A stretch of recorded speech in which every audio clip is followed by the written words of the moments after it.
Então, quando eu era aluno, então tinham professores que eles davam aulas de 2 horas. Então, você ficava vidrado na aula. Ele tinha todo o conhecimento. Aquilo que a gente falou, estava nele. Então, você tinha que estar muito atento àquilo. E se você perdesse uma palavra daquilo... Onde você vai achar? Onde que eu vou achar isso?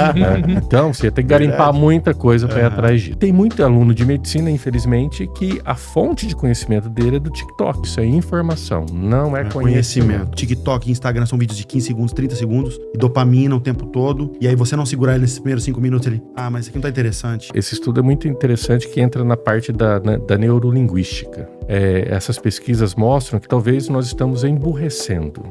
Então eu não preciso mais, talvez, da figura do professor por causa disso. Só que esse é um exercício que deixa o teu cérebro mais preguiçoso. Sim, porque antes eu precisava prestar atenção em 2 horas, tá vidrado aqui, meu cérebro já tá trabalhando muito. Hoje não, eu peguei uma palavra-chave, é só isso que eu preciso. Eu não deixaria minha vida, assim, na mão de um robô. Mas isso já chegou, isso já é uma realidade. Tem publicado série de casos em que o robô fez a cirurgia sozinho. Mas o médico fica como espectador. Se acontecer alguma coisa, ele assume visualizar, muitas vezes, o diagnóstico melhor do que o olho humano. O robô, ele não trouxe um problema de casa. O robô, ele não cansa. Não cansa. Né? A inteligência artificial embarcada, muita tecnologia, e que ele auxilia muito. É como se a inteligência artificial fosse o médico assistente do médico.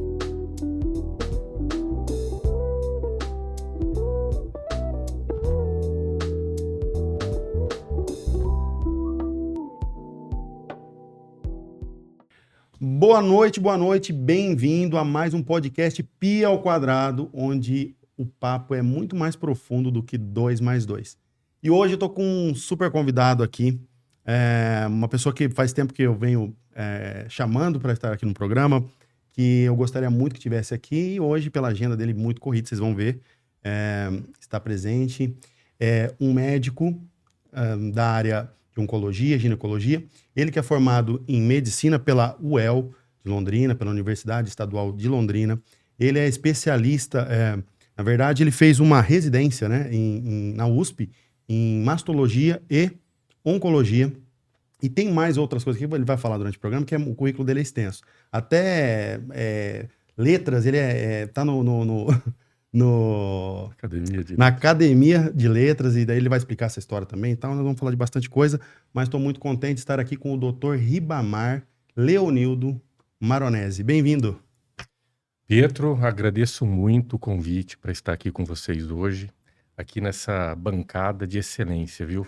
E a gente sai lá de Apucarana, vem aqui para Maringá, acaba descobrindo, né, pessoas que nós temos amigos em comum, o Douglas, o Felipe, que nós já trabalhamos no mesmo hospital. Legal. E é claro, que você é da família, né? Somos da família. Então, me sinto muito honrado com esse convite e acho que a gente... Espero que a gente tenha aí um bom bate-papo. Não tenho dúvida.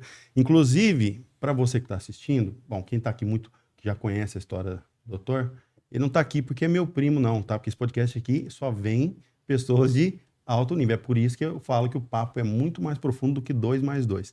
Então... o Dr. Ribamar é meu primo, é primo da minha mãe, inclusive, né, meu primo de 2º grau, mas eu fico muito feliz dele estar aqui. E apresentando o Douglas, meu co-host. Bem-vindo, boa noite. Obrigado, bem-vindo aí, boa noite a todos. Agradeço as palavras do doutor aí, né? Bancada belíssima mesmo, né? Toda noite, né? Todo nosso episódio aí, toda terça, toda semana. E obrigado, tá bom? Vamos para um bate-papo aí legal, com esse currículo imenso. Imenso, nós vamos falar bastante coisa dele aí hoje. Fiquei impressionado com meia dúzia de fico impressionado. Já é o UEL, é o USP, é equipe, né? É isso mesmo. Felipe, nosso co-host muitas vezes e nosso imitador de plantão aqui. Hoje eu sou co-host. Co-host, é isso mesmo. Legal, bom, então vamos começar o nosso bate-papo aí com o doutor. Primeiro, queria que você contasse um pouquinho da tua infância, como foi a tua infância, você passou uma infância legal, foi muito cobrança de estudo, como que foi esse teu início lá? Ô Pietro, quando a gente vai falar de infância, eu acho que a gente remonta lá para final da década de 70, década de 80. E acho que quem viveu essa época sabe que era uma vida mais difícil, né? Eu acho que hoje a gente circula com uma sociedade com mais facilidades. Verdade. Né? Mas o Brasil já viveu épocas bem mais difíceis. Eu acho que o mundo todo era assim. Só para ter uma ideia, era uma época sem celular, né? Então não tinha internet, né? Então, se você pegar uma geração mais nova e você falar que existiu Numa sociedade sem internet, é quase alguma coisa inimaginável, né, a gente falar sobre isso. Então, é claro que a gente viveu numa sociedade que era um pouco mais difícil, né? Mas não é porque era mais difícil que a gente não vivia bem. Né? A gente vivia dentro das possibilidades. Então, eu sou o segundo filho, né, de uma família de 4, né? Nós somos em 4 irmãos, eu sou o segundo filho. E naquela época, como que a gente vai falar a nossa infância? A nossa infância girou em torno do Colégio São José, lá em Apucarana, né? Verdade. E uma região que você morou também, muito tempo lá. Então, a gente vivia em torno do Colégio São José, em torno dos amigos de infância que a gente tinha lá. E eu passei praticamente toda a minha época de estudo no Colégio São José. E o Colégio São José é o colégio da Congregação dos Oblatos de São José. Então, era um colégio católico. E a direção era dos padres. Né? Então, era um colégio que focava muito na formação humana. Na formação humana. Então, não tinha essa pegada que tem hoje de muito colégio, de preparar só para o vestibular. Muito né? legal. Então, hoje tem muito isso. Tudo mira o vestibular. E naquela época, não. Eles miravam muito na formação humana. Então, é claro que a gente teve que se virar também com a formação para poder mirar nas faculdades, né? Que aquela época também era competitivo, como era hoje. E se a gente for ver aquele cenário, tinham poucas faculdades, né? Hoje teve um boom de universidades, de faculdades. Mas naquela época eram poucas faculdades. Mas até você perguntou da questão de pressão ou de cobrança para estudo. Meu pai nunca foi desse tipo, né? O meu pai, ele tinha muita liberdade para você decidir o que você queria da sua vida. Legal. Mas a única coisa que ele falava, e gostaria de citar aqui, é porque nós somos de uma família de agricultores, né? Então, o meu pai e os irmãos, eles sempre viveram da agricultura. E só um apêndice aqui, a agricultura naquela época era uma tarefa muito difícil. Hoje o agro é pop. Hoje é pop, né? Hoje o agro está muito em evidência, mas naquela época era uma atividade muito difícil. Hoje, por exemplo, a pessoa dificilmente ela vai perder por um problema de temperatura, por exemplo, o café, né? Ele tem hoje um monte de estratégia para dificultar isso acontecer. Muito mais tecnologia. Muito mais tecnologia. Então, assim, pode até acontecer, mas é muito menos. Antigamente, quando ele surgia uma geada, ele já sabia que ia acontecer, porque não tinha o que fazer. Tentava deitar o pé de café, etc. Exato. Mas continua seu raciocínio. Mas então, era uma família de agricultores. E eram tempos, é claro, bem diferentes. Mas o meu pai falava, olha, eu quero que você estude, né? Porque o ofício que eu sei, que é o ofício lá na roça, eu te ensino em 30 dias. Agora, isso que você vai aprender na escola, eu não consigo te ensinar. E há alguns anos, né? Então, estude. Eu acho que isso foi decisivo, né? Legal. Porque até parece que um caminho de muita gente da família era desenhado para ir para a agricultura mesmo. E a gente teve uma outra oportunidade, né? Então, foi desenhado um novo caminho e a gente seguiu esse caminho e acho que isso tudo propiciou que a gente estivesse aqui hoje, né? Tendo essa conversa. E aí, dentro desse caminho da sua... você falou, nunca foi uma pressão grande para estudo, era simplesmente, faz isso bem feito, e isso vai muito também da característica de cada pessoa, da personalidade e tudo mais. Mas aonde surgiu a ideia da medicina? Você tinha isso de novinho, você mudou em algum momento? Daqui a pouco a gente vai falar um pouquinho de quando você passou na faculdade, mas como que foi surgiu? Tinha em você isso aí? Ô Pietro, um jovem de 17 anos, se falar que sabe o que quer fazer da vida, tem alguma coisa errada, né? Com 17 anos a gente não sabe nada da vida, né? Então não tinha como tomar essa decisão, né? Então acho que foi uma circunstância de momento, né? Então nunca imaginei assim, não, eu vou fazer medicina porque eu sinto um chamado vocacional para isso. Entendi. Não tinha isso, né? Então, naquele momento, as circunstâncias, né? Então, a gente estava terminando o terceiro colegial, na época, o terceiro colegial, né? Hoje a nomenclatura é outra, né? Mas eu tinha que decidir por uma carreira. Então, a gente estava perdido no mundo, né? Mas eu lembro que teve um amigo do meu pai, era amigo porque era vizinho de propriedade rural e é um médico, né? O doutor Alfredo Baciotti, dermatologista. Muito conhecido lá na nossa região, né? E aí, uma certa feita, ele falou comigo, falou, viu, o que você está pensando em fazer? Eu falei, tô indeciso, tudo. Eu falei, faz medicina. E qual que era a outra opção que você tinha? Eu fiz vestibular também para direito, né? Mas eu me dava muito bem também com números, talvez, pensei em engenharia, em arquitetura, mas qual que era a Então, você estava sem um chamado mesmo, você estava assim, estava bem indeciso mesmo. Então. Muito indeciso. Né? Porque assim, pela tua carreira brilhante, a gente pensa que você tinha lá com uma certeza absoluta de Desde criança, né? Uhum. Porque tem aquelas crianças, né? Sim. O meu cunhado mesmo, né? Desde pequenininho ele já fazia aquele instrumento, isso, pegava boneco e quebrava braço, aquela coisa toda.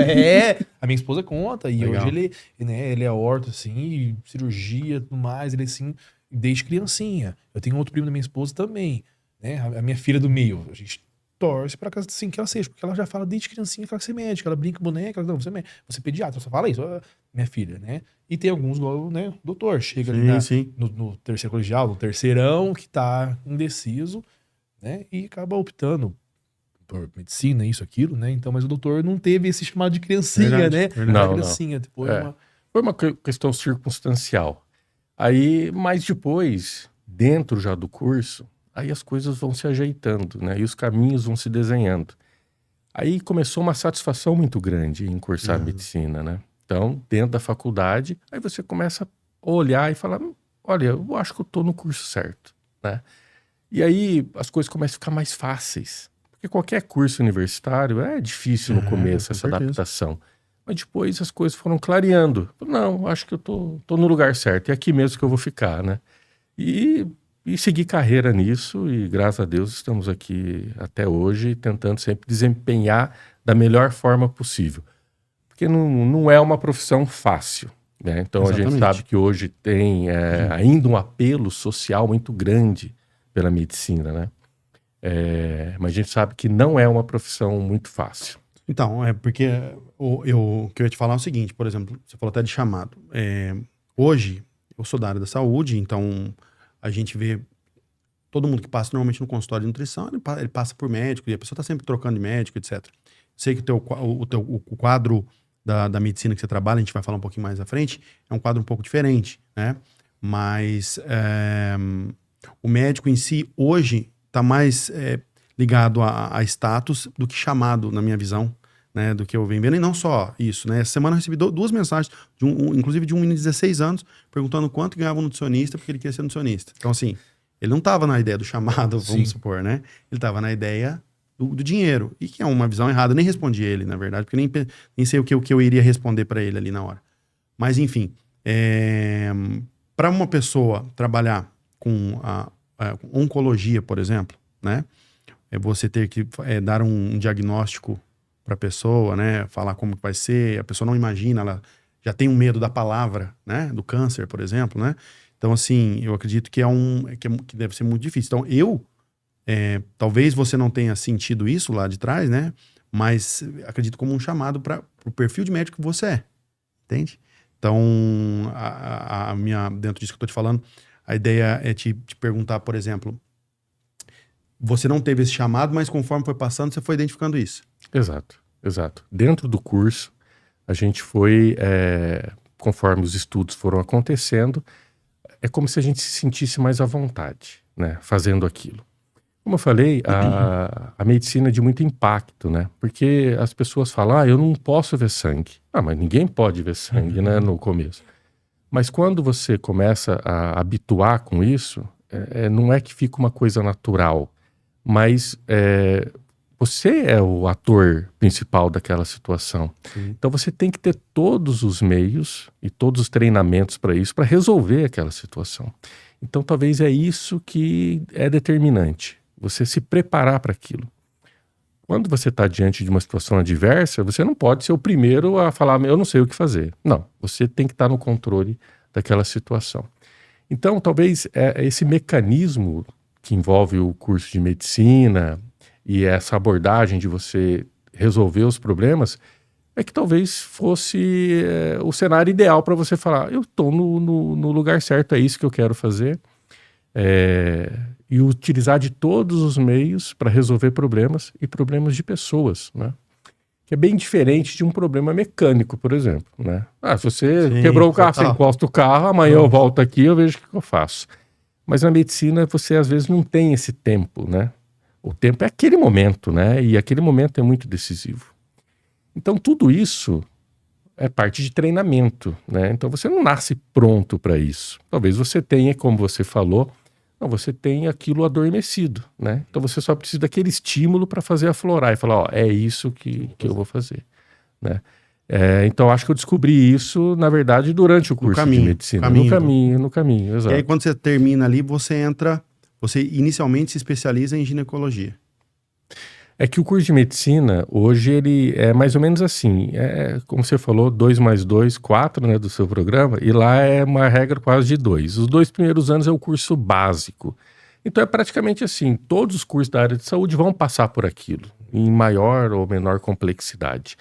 Os outros 2 anos é o curso clínico que a gente fala. A gente passa por todas as especialidades em sala de aula, em observação ambulatorial, por exemplo. Tem o médico e você observa ele fazendo aquilo. Aí os outros 2 anos, que aí vão completar os 6, aí é efetivamente em estágio, que a gente chama de internato médico. Então você se interna praticamente dentro do hospital e aí sim você conduz os casos junto com a supervisão, ou do professor ou do pós-graduando. Então é uma imersão hospitalar. Então, acabou esse ciclo de 6 anos, aí você opta por fazer uma pós-graduação, que é a residência médica, né? Então, eu completei os 6 anos e aí optei por fazer ginecologia e obstetrícia, que eu me identifiquei muito com isso. Por quê? A primeira coisa, você concilia clínica e cirúrgica, né? Então, é uma especialidade que envolve tanto a clínica, né, que é a parte de ginecologia, e a cirúrgica, que é a parte de obstetrícia e até a própria ginecologia cirúrgica. Então, ele consegue equilibrar essas duas coisas. Você acaba sendo o clínico da mulher e também tem a parte de procedimentos cirúrgicos. Então, eu optei por fazer isso. E eu gostava muito, muito dessa parte. Você iniciou trabalhando nisso e depois migrou para fazer depois a outra a outra residência, né? Uma outra residência em mastologia? Ou como foi? Foi assim? Porque acabando a residência em ginecologia e obstetrícia, eu sentia a necessidade de fazer mais alguma coisa. E eu gostava muito dessa área de oncologia, né? Eu gostava muito. A oncologia que a gente estudou lá atrás é totalmente diferente do que é hoje, né? Então a oncologia, ela progrediu muito nesses últimos anos. Mas eu já sentia uma atração pelo estudo da oncologia naquela época. E durante a ginecologia e obstetrícia, a gente vê que tem vários cânceres que afetam a mulher. Então a gente pode falar aqui colo do útero, endométrio, ovário, mama. Então, eu falei, eu gostaria de complementar a minha formação. Aí eu busquei mais uma especialização. E tinha lá na USP de Ribeirão Preto, fui incentivado por um professor da UEL, que infelizmente faleceu faz pouco tempo, saudoso Dr. Fernando Mangieri, um ícone da ginecologia e obstetrícia de Londrina. Ele foi um grande incentivador, falou, Ribamar, vai lá para Ribeirão Preto, faz lá. Porque ele era da escola lá também. E aí eu fui, acabou dando certo, a gente conseguiu a aprovação. Aí eu passei 1 ano lá em Ribeirão Preto, complementando essa minha formação. E naquela época era mastologia e oncologia pélvica, né? Então ele englobava todos os cânceres ginecológicos.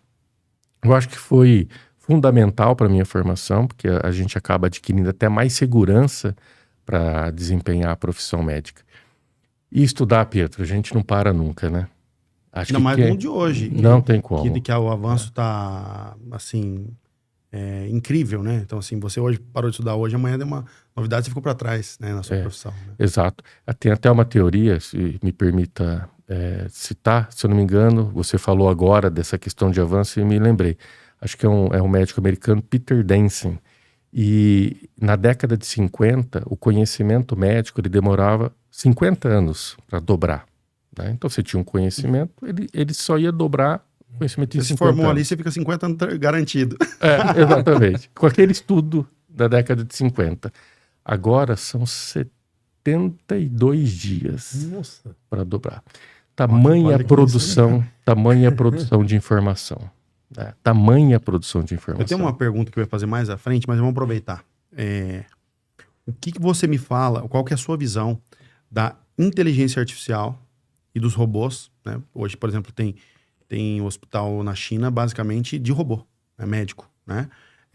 Qual que é a sua visão sobre isso? Qual que é a sua visão, vamos falar assim, a sua visão pessoal sobre se você acha isso positivo ou não, e também se você acha que isso vai estar logo aí em Apucarana, por exemplo, Paraná, vamos supor. A questão da inteligência artificial já chegou, está muito presente, e a situação é o seguinte, se você me perguntar se ela é benéfica ou não. É claro que sim. Bem utilizado, essa ferramenta é muito importante. Assim como a rede social é muito importante, né?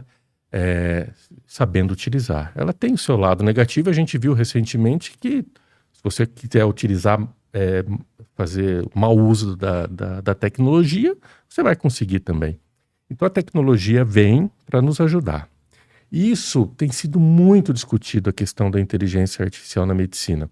E aí a gente teve até a oportunidade de participar de palestras que eles colocam 2 médicos. Um que fala muito da inteligência artificial e outro que fala muito a favor e outro que fala até contra. Sim. Então tem esse embate. Na verdade, no final, parece que um concorda com o outro, né? Então, a inteligência artificial é fundamental hoje, até para você fazer uma medicina de mais qualidade. Como a gente falou, tem muita informação. Hoje, eu posso estar aqui conversando com você e está sendo publicado um artigo científico que amanhã alguém vai vir me perguntar sobre ele, né? E eu talvez não vou ficar sabendo, porque a informação é acessível a todos.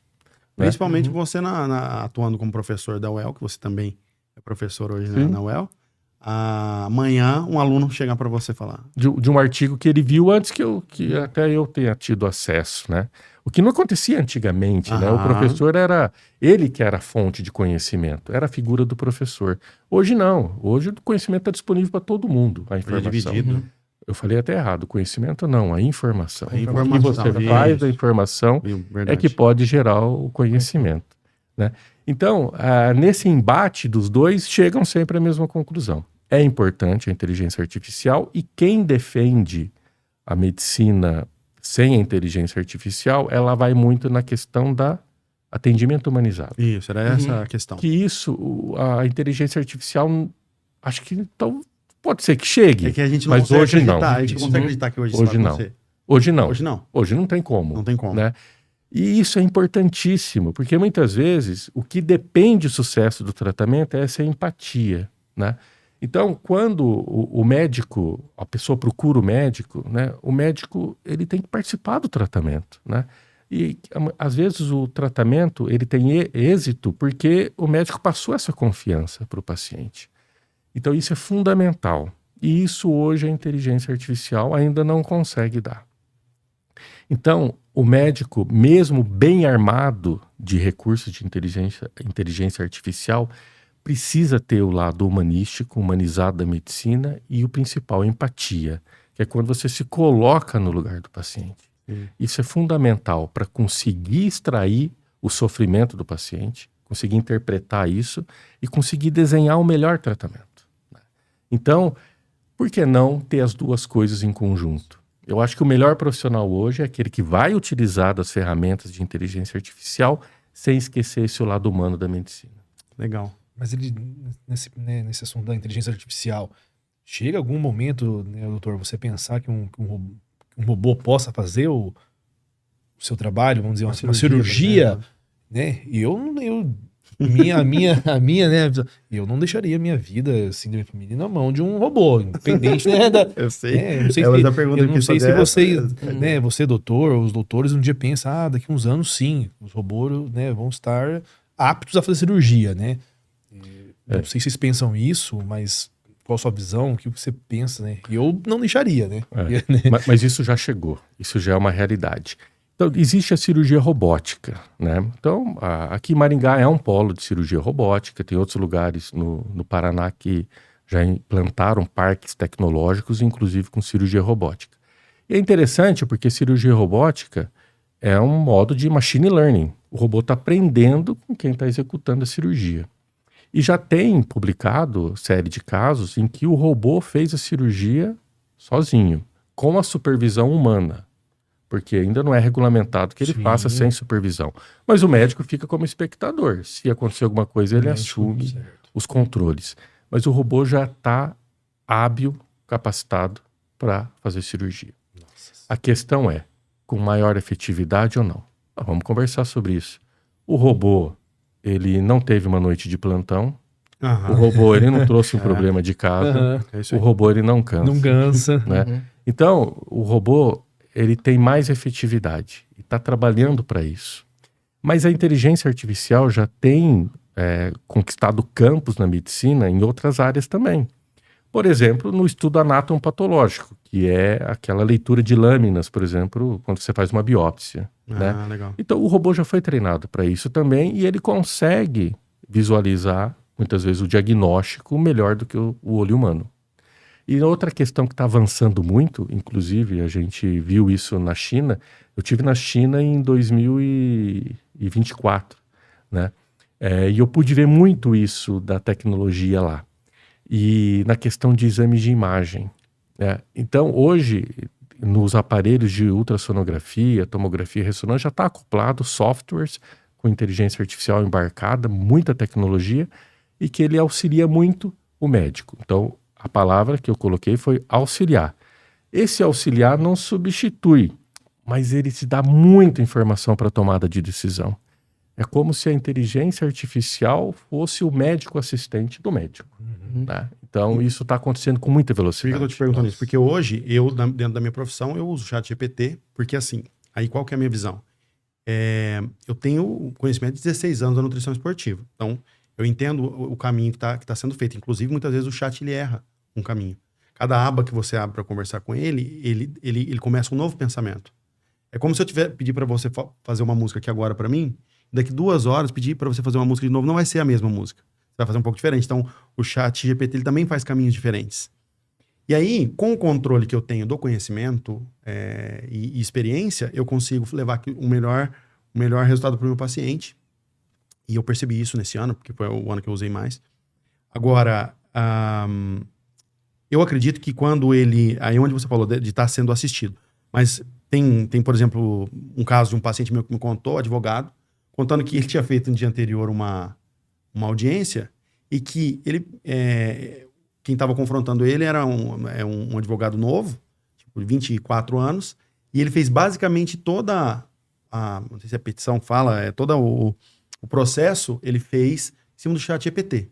E quando ela deu uma estudadinha antes de começar, tinha muita falha, porque ele não, por ele ser de uma outra geração, deve ter uns 40 anos, era uma advogada, ele com 24 anos foi lá e jogou assim, esse é o caso, tal. E ele criou inteiro. Só que a falta de conhecimento do menino, de 24 anos ali, fez com que ela fosse, eu ganhei dele assim, brincando. Aquele falei, que venha mais desse pra mim. E ela falou, tá cada vez mais assim. Então, essa é a minha pergunta, porque também eu acredito que o ChatGPT, como você falou que o conhecimento está a cada 72 dias se multiplicando, daqui a 1 ano, esse ChatGPT vai ser muito acima e talvez esteja já inserido dentro da cabeça de um robô, desses que a gente já vê andando. Aí na China deve ter visto já bastante coisa. Então a minha pergunta é em cima disso. O que você acha nesse sentido? Você falou de estar assistindo hoje, o médico está lá assistindo, mas talvez daqui a pouco não precisará mais da assistência. Minha visão. A questão de substituição, né? Aí a gente já entra num campo que o cinema já entrou, né? Exatamente. Né? Então o cinema já colocou vários exemplos. E quando a gente assistia esses filmes de ficção, a gente falava, isso aí totalmente viajado. Hoje já está totalmente atual. Eu Robô, 2002, Will Smith. Exatamente o que está acontecendo agora. Exato. Até se você ver a Matrix, tem muito de hoje. Então, acho que o futuro está totalmente aberto. Mas tudo, eu acho que passa do como a gente vai fazer uso disso, né? E eu acho que a gente tem que calibrar isso para fazer o uso para o bem. Pro bem. E a gente tornar a nossa vida mais fácil, a vida de quem procura a nossa assistência mais fácil e mais segura. Se a gente conseguir canalizar a energia para isso, excelente. Eu sou totalmente favorável, né? Agora, tudo isso tem que ser bem regulamentado, né? E aí passa muito a questão de ética e valores, né? E isso você não ensina muito, né? Isso aí carrega desde cedo, né? Mas são ferramentas incríveis, né? Acho que a gente tem muito a aprender com isso ainda. Mas assim, né, Pedro, pegando um gancho. Um gancho, né? Doutor, você que também professor na UEL, essa parte do chat GPT também não pode ser um pouco ou muito prejudicial, no caso, para os alunos. Talvez querendo cortar um caminho, vou como fazer isso, né? Como fazer procedimento, isso e tudo mais. E acabar formando profissionais também, como o Pedro disse, né, na área do direito, também como a medicina, né, através do chat, isso, aquilo, talvez sem ter aquele conhecimento que o doutor teve há anos atrás ali, na sala de aula, né, na cirurgia ali mesmo, estando ali e formando, né, profissionais talvez incapacitados de estar fazendo uma cirurgia e tudo mais, né? Então acho que isso pode ser prejudicial também, esse chat, essa inteligência, ser prejudicial. Em cima da pergunta dele, você vê muito isso na faculdade? Exatamente. Muito interessante. De alunos, né? Deus, assim, por diante. Esse comentário muito interessante. Para responder isso, eu gostaria até de fazer uma parte que eu observei muito. Então, quando eu era aluno, tinham professores que eles davam aulas de 2 horas. Então, você ficava vidrado na aula. Porque o conhecimento, ele tinha todo o conhecimento. Aquilo que a gente falou, estava nele. Então, você tinha que estar muito atento àquilo. Porque se você perdesse uma palavra daquilo... Onde você vai achar? Onde que eu vou achar isso? Né? Então, você ia ter que garimpar muita coisa para ir atrás disso. Isso aí tudo mudou. Hoje, o que a gente observa é que você entrou numa sala de aula, o aluno, ele te dá 5 minutos. Se você não pegar ele em 5 minutos, ele acabou para ele. Tá vendo? Acabou. Ele vai embora. Ele sai da sala ou ele vai pegar o celular, vai fazer outra coisa. Você perdeu o aluno. Você acredita, só te cortando um pouquinho, mas já dentro desse assunto, você acredita, porque eu estudo muito essa parte também, que é a história dos vídeos curtos. Por exemplo, TikTok e Instagram são vídeos de 15 segundos, 30 segundos, e dopamina o tempo todo, e aí você não segurar ele nesses primeiros 5 minutos, ele... mas isso aqui não tá interessante. Mas é interessante isso que você falou, porque também tem um estudo, esse estudo é muito interessante, que entra na parte da neurolinguística, neurociência. Porque, como eu falei, você tinha a figura do professor, tinha que prestar atenção. Hoje, essas pesquisas mostram que talvez nós estamos emburrecendo. Por quê? Porque eu não preciso pegar tudo que o professor quer me transmitir, eu preciso pegar uma palavra ou uma frase. Pronto, captei isso. Depois eu coloco ela no chat GPT ou no TikTok e vai estar todo o conhecimento relacionado àquilo. Então eu não preciso mais, talvez, da figura do professor por causa disso. Só que esse é um exercício que deixa o teu cérebro mais preguiçoso. Porque antes eu precisava prestar atenção em 2 horas. Está vidrado aqui, meu cérebro já está trabalhando muito. Hoje não, eu peguei uma palavra-chave, é só isso que eu preciso. E tem muito aluno de medicina, infelizmente, que a fonte de conhecimento dele é do TikTok. Vídeos curtos, resumidos sobre aquilo no TikTok. De novo, isso é informação, não é conhecimento. Muito legal. Essa colocação que você fez no começo do programa é fantástico, porque muda tudo. E agora, mas qual que é o segredo para você captar esse aluno? Então, quem tem esse segredo? Muito difícil. Né? Então, como eu falei, você perde o aluno muito fácil. Então hoje, lembra aquele professor de cursinho, né? Que fazia um monte de coisa? O professor acaba se transformando nisso. Então a aula, ela tem que ser muito mais interativa. Dinâmica. Muito mais dinâmica. Não tem como. Hoje, então, você tem que usar de outros métodos para captar a atenção do aluno. Que coisa. E outra coisa, não é mais você passar a informação. O professor que entra na sala de aula e fala, eu vou passar aqui um monte de informação, esquece, ninguém quer saber. Exato. Por que eu quero a informação sua? Eu tenho informação fácil e talvez melhor. Hoje a gente, principalmente na área de medicina, a gente tem que estimular o raciocínio clínico. Isso você não vai ter no chat. Não vai ter. Mas vai ter a prova de qualquer jeito, o cara vai ter que fazer. Sim. Se ele quiser não ficar na aula, por exemplo, e tal, mas por fim, ele vai ter que passar naquela prova. E isso parece muito, Pietro, congresso. Quando a gente vai em congresso, aquela aulinha do congresso, você tá lá, mas onde você pega? No final da aula o professor fala, agora os take-home messages. Vamos ver, o que você tem que levar mesmo? É o pulo do gato. É aquilo. Então ele vai resumir a experiência dele. Na aula toda ele vai pegar artigo científico, estudos clínicos, medicina baseada em evidência, série de casos. No final ele fala, olha, na minha opinião, e eu quero saber a opinião dele. Isso, você tá ali por isso, né? E depois, quando acaba a aula, o corredor. O corredor de congresso você aprende muito. A hora do cafezinho você aprende muito, porque o cara vai, eu faço desse jeito e tem dado certo. Então, a questão é que, como a gente falou, informação tem de monte. né? Agora, o que é útil mesmo, o que tá funcionando, isso é uma riqueza extrema, né? E isso que você tem que fazer o aluno entender, né? Que aquele é o momento para ele captar essa melhor informação que vai gerar conhecimento. O Bolsonaro tem uma pergunta pro doutor, não? Bom, Bolsonaro tá aqui hoje com a tornozeleira, tudo mais. Pois é, né? Mais uma vez estamos aqui toda terça-feira, né? No tocante aí a entrevista. Mais uma vez eu queria agradecer a presença aqui do meu amigo Dr. Pietro, né? É complicada a minha situação da justiça, né, doutor? No tocante aí ao que está acontecendo aí. Mas enfim, né? Doutor, eu queria fazer uma pergunta para o senhor, que eu vi que o senhor falou sobre rede social e o nosso assunto está no tocante aí à medicina. Mas como o senhor trouxe essa pergunta aí, e nós estamos falando de inteligência artificial, tudo isso, né? Então eu queria perguntar para o senhor o seguinte, né? O senhor está falando de sala de aula. Existe aí, dentro da publicidade e tal, existe um fenômeno que chamou fenômeno da atenção, né? O que seria isso? Se você conseguir pescar a atenção da pessoa, você vai ter aquele consumo daquele conteúdo ou do conhecimento com aquilo que o senhor falou. Então, seria isso daí uma metodologia diferente para aplicar ali dentro de sala de aula e você conseguir reter a atenção ali dos alunos, visto que no tocante à inteligência artificial, o ChatGPT, as pessoas têm um acesso rápido a isso daí. Então, isso seria um método diferente para o senhor ensinar os alunos aí nesse novo milênio, né? Ó, primeiramente, eu gostaria de dizer que eu estou torcendo por você, viu? Obrigado, doutor. Obrigado, estamos todos torcendo. Mas exatamente, né? Acho que isso na publicidade tem. Como que é? 2 segundos ou 3? São 3 segundos. 3 segundos. 3 segundos. Se você não pegar, o dedo passa.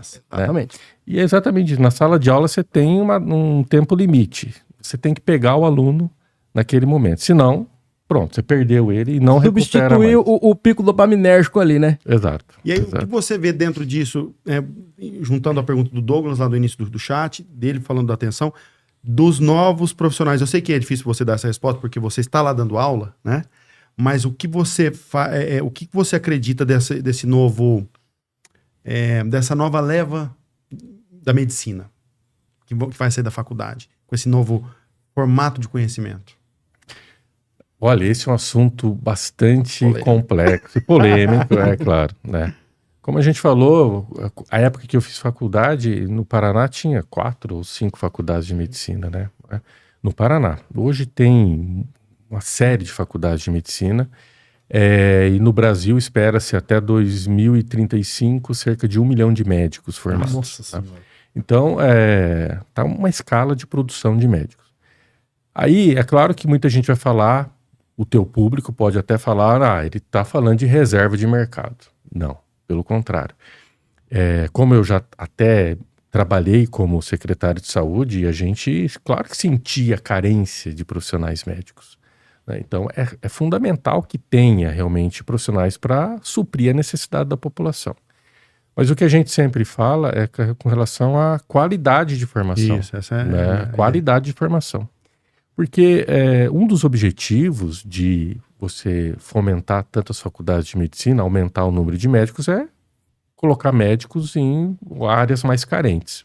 Isso realmente acho que não está acontecendo. Os médicos continuam se concentrando em melhores e grandes centros e áreas carentes continuam com carência, né? Mas o objetivo era a socialização da medicina. E isso realmente tem acontecido. Tudo bem, se for o objetivo for esse, mas for bem estruturado, né, com um bom resultado, sim. Mas o que a gente viu foi que, ao invés de ter investimento governamental, teve o quê? Estímulo para grupos econômicos abrirem faculdade de medicina, que hoje virou um negócio milionário. Virou um negócio milionário. E aí a preocupação com relação a isso é que abriu-se várias vagas de medicina em serviços não estruturados. Como eu falei até nessa conversa, a gente passou 2 anos imerso dentro de um hospital. Aí eu tenho conversado muito com alunos de medicina e eles não têm tido essa experiência que eu tive, que foi fundamental para a formação, que é você estar imerso num serviço, atuar com supervisão. E até eu gostaria de comentar aqui, porque eu fiz parte de banca para concurso de residência médica, né? Então a gente entrevistava os candidatos. E aí um outro amigo nosso na banca, ele fazia a seguinte pergunta: na residência de ginecologia e obstetrícia, viu, quantos partos você já fez? Então a gente está falando de um aluno, acabou medicina, ele quer se especializar em ginecologia e obstetrícia. Ele ficava meio incomodado. Não, quantos partos você já fez? Você lá, fez, efetivamente. Aí o candidato falava um parto. Então, eu fiz residência em ginecologia e obstetrícia. Antes de entrar na residência, eu tinha feito centenas de partos, né, com a supervisão. É essa a diferença. Então, agora eu fico imaginando aquele que não quer ginecologia obstetrícia, quer dizer, ele não tem a intenção de fazer. Será que ele fez pelo menos um parto? E aí a gente coloca que estamos formando médicos, colocando médicos em campo de trabalho e que nunca teve a experiência de fazer um parto. Então, é uma situação perigosa. Perigosa. Até porque eu acho que você tem o seu médico de confiança, você também. Mas pode ser que você está numa viagem com a sua família para a praia e de repente você precisa de um médico no trajeto, a gente sabe, sei lá, quem vai atender a gente. Então a gente se preocupa realmente com a qualidade da formação do médico. Mas esse médico chegar com um chat GPT na mão ali? Oi, tudo bom? Vim te atender, 26 anos. Aí o que vai... Não, mas é uma pergunta interessante. Qual que é o prompt? Qual que é o prompt? Qual que é o prompt? Então, aí entra a habilidade do médico de extrair a informação. Porque isso faz parte da anamnese, faz parte de um treinamento.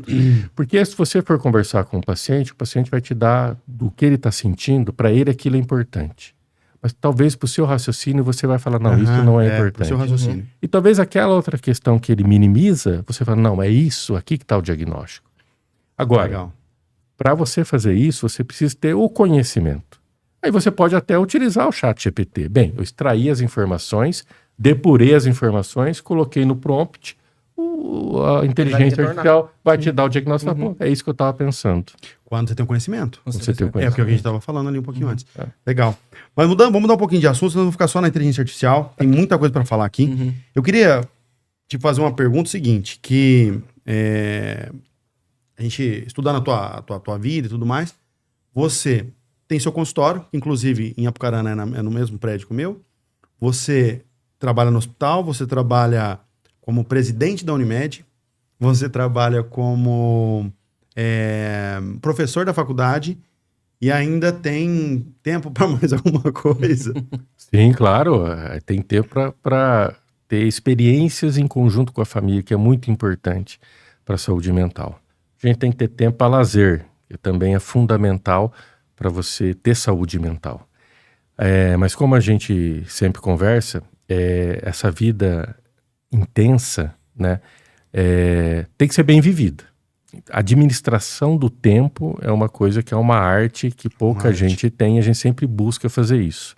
E quando você está numa atividade, aquele tempo é precioso e você tem que se dedicar integralmente para aquela atividade. Então, quando eu estou no consultório, o meu tempo, toda a minha atenção é para paciente que está na minha frente. Foi buscar aquela consulta, aquela resolução do seu problema. Quando eu estou na Unimed, toda a minha atenção e meu esforço, a minha energia é para fazer a melhor gestão possível, já que a gente tem várias pessoas que dependem da saúde suplementar. Sim. E é claro, quando a gente está na universidade, eu quero estar participando integralmente do aprendizado, do ensino daquele aluno que é o futuro médico. E quando a gente está com a família, é claro, eu sou todo da família. Mas está sobrando tempo? Sim, está sobrando. Sobrando tempo não, mas a gente está... Mas está gravado. Exato, administrando o tempo. Legal. Administrando o tempo e, é claro, o tempo para estar aqui com vocês, que para mim está sendo uma experiência muito interessante. Que bom. Claro que eu vou levar muitas recordações disso, que a gente está só no meio do caminho, né? Estamos só no meio do caminho. Pergunta, Douglas. Agora, na verdade, eu ia retomar um pouquinho daquela questão ali dos alunos, do doutor ali, né? Pode fazer a pergunta. Como ele disse agora, 1 milhão de médicos, né? Até 2026, não sei quanto... 2035. 2035. Isso também, doutor, você não acha, se você, no caso, teus alunos, também muitos alunos hoje, o pessoal procurou medicina por causa da questão financeira, e isso acaba também prejudicando o profissional, pensando só na parte financeira, e então o Pedro disse, vamos atender aqui, chat, próximo. Isso você também vê isso também, a pessoa buscando somente a parte financeira. Sem dúvida. Muito boa a sua observação também, Douglas, porque é o que eu gostaria de falar. Muita gente ainda pergunta para mim, viu, medicina é um bom negócio? Igual for o Pietro perguntar para ele, né, quanto ganha o nutricionista. Isso também é, né? Aí eu falo, medicina não é um bom negócio, mas nunca foi. Nunca foi. E se você está procurando medicina para fazer disso um negócio, então vai fazer outra coisa. Né? Vai fazer outra coisa, porque senão você vai ser um mau profissional. Né? Então a medicina exige, tem médicos e médicos, né? Mas na minha opinião a medicina exige um pouco mais. Né? Então essa visualização só como um negócio não é saudável. Né? Existe, então, né? Hoje tem sala de aula que o doutor vê, existe isso. Existe. Muito, né? Existe também a falsa promessa, né? Então, talvez você pesquisar na rede social, vão falar de ganhos extraordinários na medicina. E na realidade não é isso. Não é isso. A medicina já perdeu muito valor de mercado. Porque é a lei do mercado, oferta e procura. Com certeza. Né? Então você tem uma oferta muito grande de médicos, é claro que a remuneração vai cair. Isso é uma consequência do mercado, isso sempre foi assim. Antes de Cristo já era assim. Então essa é a lei do mercado. Agora, isso gera um grande problema, porque quando a pessoa ela imagina que vai ter um rendimento e ela enfrenta o mercado que é outra realidade, aí entra no quê? Nos artifícios, ou nos artifícios para gerar mais valor. Isso. E aí entra numa situação... Sai da ética, né? Sai da ética, sai do que é a verdadeira medicina, entra em tratamentos fantasiosos, entra em falsas promessas, e isso também tem no mercado, infelizmente. Uma questão que me surgiu agora, aproveitando, nós vamos falar, eu tenho uma pergunta para te fazer sobre a parte oncológica, eu acho que eu fiz o meu 4º ano de nutrição, né? Eu fui bolsista aqui no Sesumar, e aí eu fiquei os 4 anos aqui, com a minha mãe, teve muita dificuldade, inclusive, de me manter aqui e tal. E aí eu fui, no 4º ano, eu estava passando pelo processo do estágio de hospitalar, seria um bimestre lá. E eu fiz em Sarandi, cidade vizinha, menor, no metropolitano. E eu acho que podia faltar 8 vezes durante o bimestre, 6 vezes durante o bimestre, eu faltei o máximo que eu podia, porque o ambiente hospitalar, para mim, era muito triste. E me via ali pessoas assim, sempre a ala que eu fiquei era já final, assim, então era muita gente com câncer, né, era outras doenças terminais e tal. E aí a minha pergunta em cima disso para dar um diagnóstico para um paciente que você deve estar acostumado diariamente a, sei lá, quantos anos fazendo isso? 20 anos mais? De formado, 27. 27 anos dando diagnósticos, né? De uma área, vamos falar assim, normalmente ninguém vai muito feliz lá no seu consultório, né? Então a pessoa está indo lá para tentar encontrar uma esperança, uma alegria, né? Se recuperar a saúde e tudo mais. Ela vai com mais esperança do que alegria, vamos colocar assim. Como que é quando o diagnóstico é positivo, que você sabe que é severo, ou que seja até mais brando? Como que você faz? Você tem alguma estratégia que você utiliza? Conta um pouquinho da sua experiência. O diagnóstico de câncer nunca é fácil, né? Então, a palavra câncer, ela já carrega um estigma muito grande. Então, se a gente for ver, há 10 anos, quando você falava de câncer, você estava dando uma sentença para o paciente, né? Então, a palavra câncer carrega muito isso. Tanto é que muitos pacientes falavam, não, é melhor não mexer. Ou tem aquilo também do familiar, fala, não conta para ele, né? Que é totalmente errado. Hoje, a situação é outra. É claro que a gente tem cânceres muito agressivos, mas a gente tem muita evolução de tratamento e que dá um prognóstico melhor para aquele paciente. Agora, para o médico, especialmente para mim, não existe diagnóstico fácil de transmitir. Então, você está acostumado em falar de... Não, nunca é fácil, porque sempre você está diante de uma mulher diferente, que tem uma história de vida diferente, que tem uma família. Então, é sempre um diagnóstico difícil. Então, de novo, é empatia. Você tem que se colocar no lugar do paciente também. Legal. Então, é claro que aquele momento é um momento muito ruim até, porque você dá o diagnóstico e aquilo é carregado de muito sentimento, né? Então, nesse momento, o que a gente tem que fazer é ser ouvinte. Tem que ser ouvinte. Porque a maior parte dos pacientes, ele acaba perdendo totalmente o rumo, né? E acaba passando um monte de incertezas. Então, aquele é o momento de você ser ouvinte. Então, tem aquele momento de turbulência, tudo, e você sofre junto com o paciente. Então, não existe isso, você está com câncer, tá, vamos tratar, dá licença que eu vou atender outro. Não, Próximo, não existe isso. Próximo, não. Não tem como ter isso. Então, você tem que participar Imagina. junto com o paciente daquele diagnóstico. E a gente teve várias experiências com isso, né? Várias experiências. E até é uma questão do médico mesmo, né? Porque quando você não participa do tratamento do paciente, desses sentimentos, você também não cresce junto, né? Verdade. Então, toda vez que a gente participa disso, a gente se torna pessoas melhores, né? Porque você está vivenciando outras experiências de vida. Tudo isso é aprendizado. Mas e como não levar isso para tua casa, por exemplo? É uma pergunta que eu acho que a maioria das pessoas pensam isso. Porque eu vou falar por mim. Você falou no começo, olha, com o tempo você vai se habituando, você vai sendo treinado e tal. Como o meu foco não era estar dentro do hospital desde o início da faculdade, eu falei, bom, o máximo que eu puder não ficar nesse ambiente, melhor. Mas eu via muita tristeza das famílias e aí eu voltava com esse pensamento. Às vezes eu dormia pensando, acordava de, nossa, vou lá de novo ver outro. Às vezes você vê uma pessoa que você não sabia se no outro dia estaria lá, né? Então, como não levar isso para dividir com a família, com os filhos, você tem filhos novos, né? Como fazer isso? Com o tempo, acho que você deve ter criado não tem como. Não tem, né? Não tem como. Até muitas vezes você acorda à noite com aquela lembrança, né? Então você carrega, não tem como, né? Você carrega, são muitas emoções envolvidas, né, e preocupações. É uma arte você conseguir fazer essa separação, né? Mas não tem como eu falar para você que, acabou aqui, agora a gente está em outro ambiente, é outra vida. Não. Até às vezes a gente está aqui conversando, de repente me vem, amanhã eu tenho que ver tal paciente, eu vou pensar nisso, não tem como. Sim. Isso vai ser contaminado, né? Então, o que a gente tem que fazer é não deixar isso prejudicar o seu julgamento, né? A medicina, ela tem muita emoção, né? Mas tem que preponderar a razão, né? Senão você não consegue fazer o melhor tratamento, dar o melhor diagnóstico. Então, tem emoção, mas a razão tem que estar acima. Muito legal. Marília, tá pronto aí com o teu gabarito ou ainda não? Ainda não, vamos dar mais.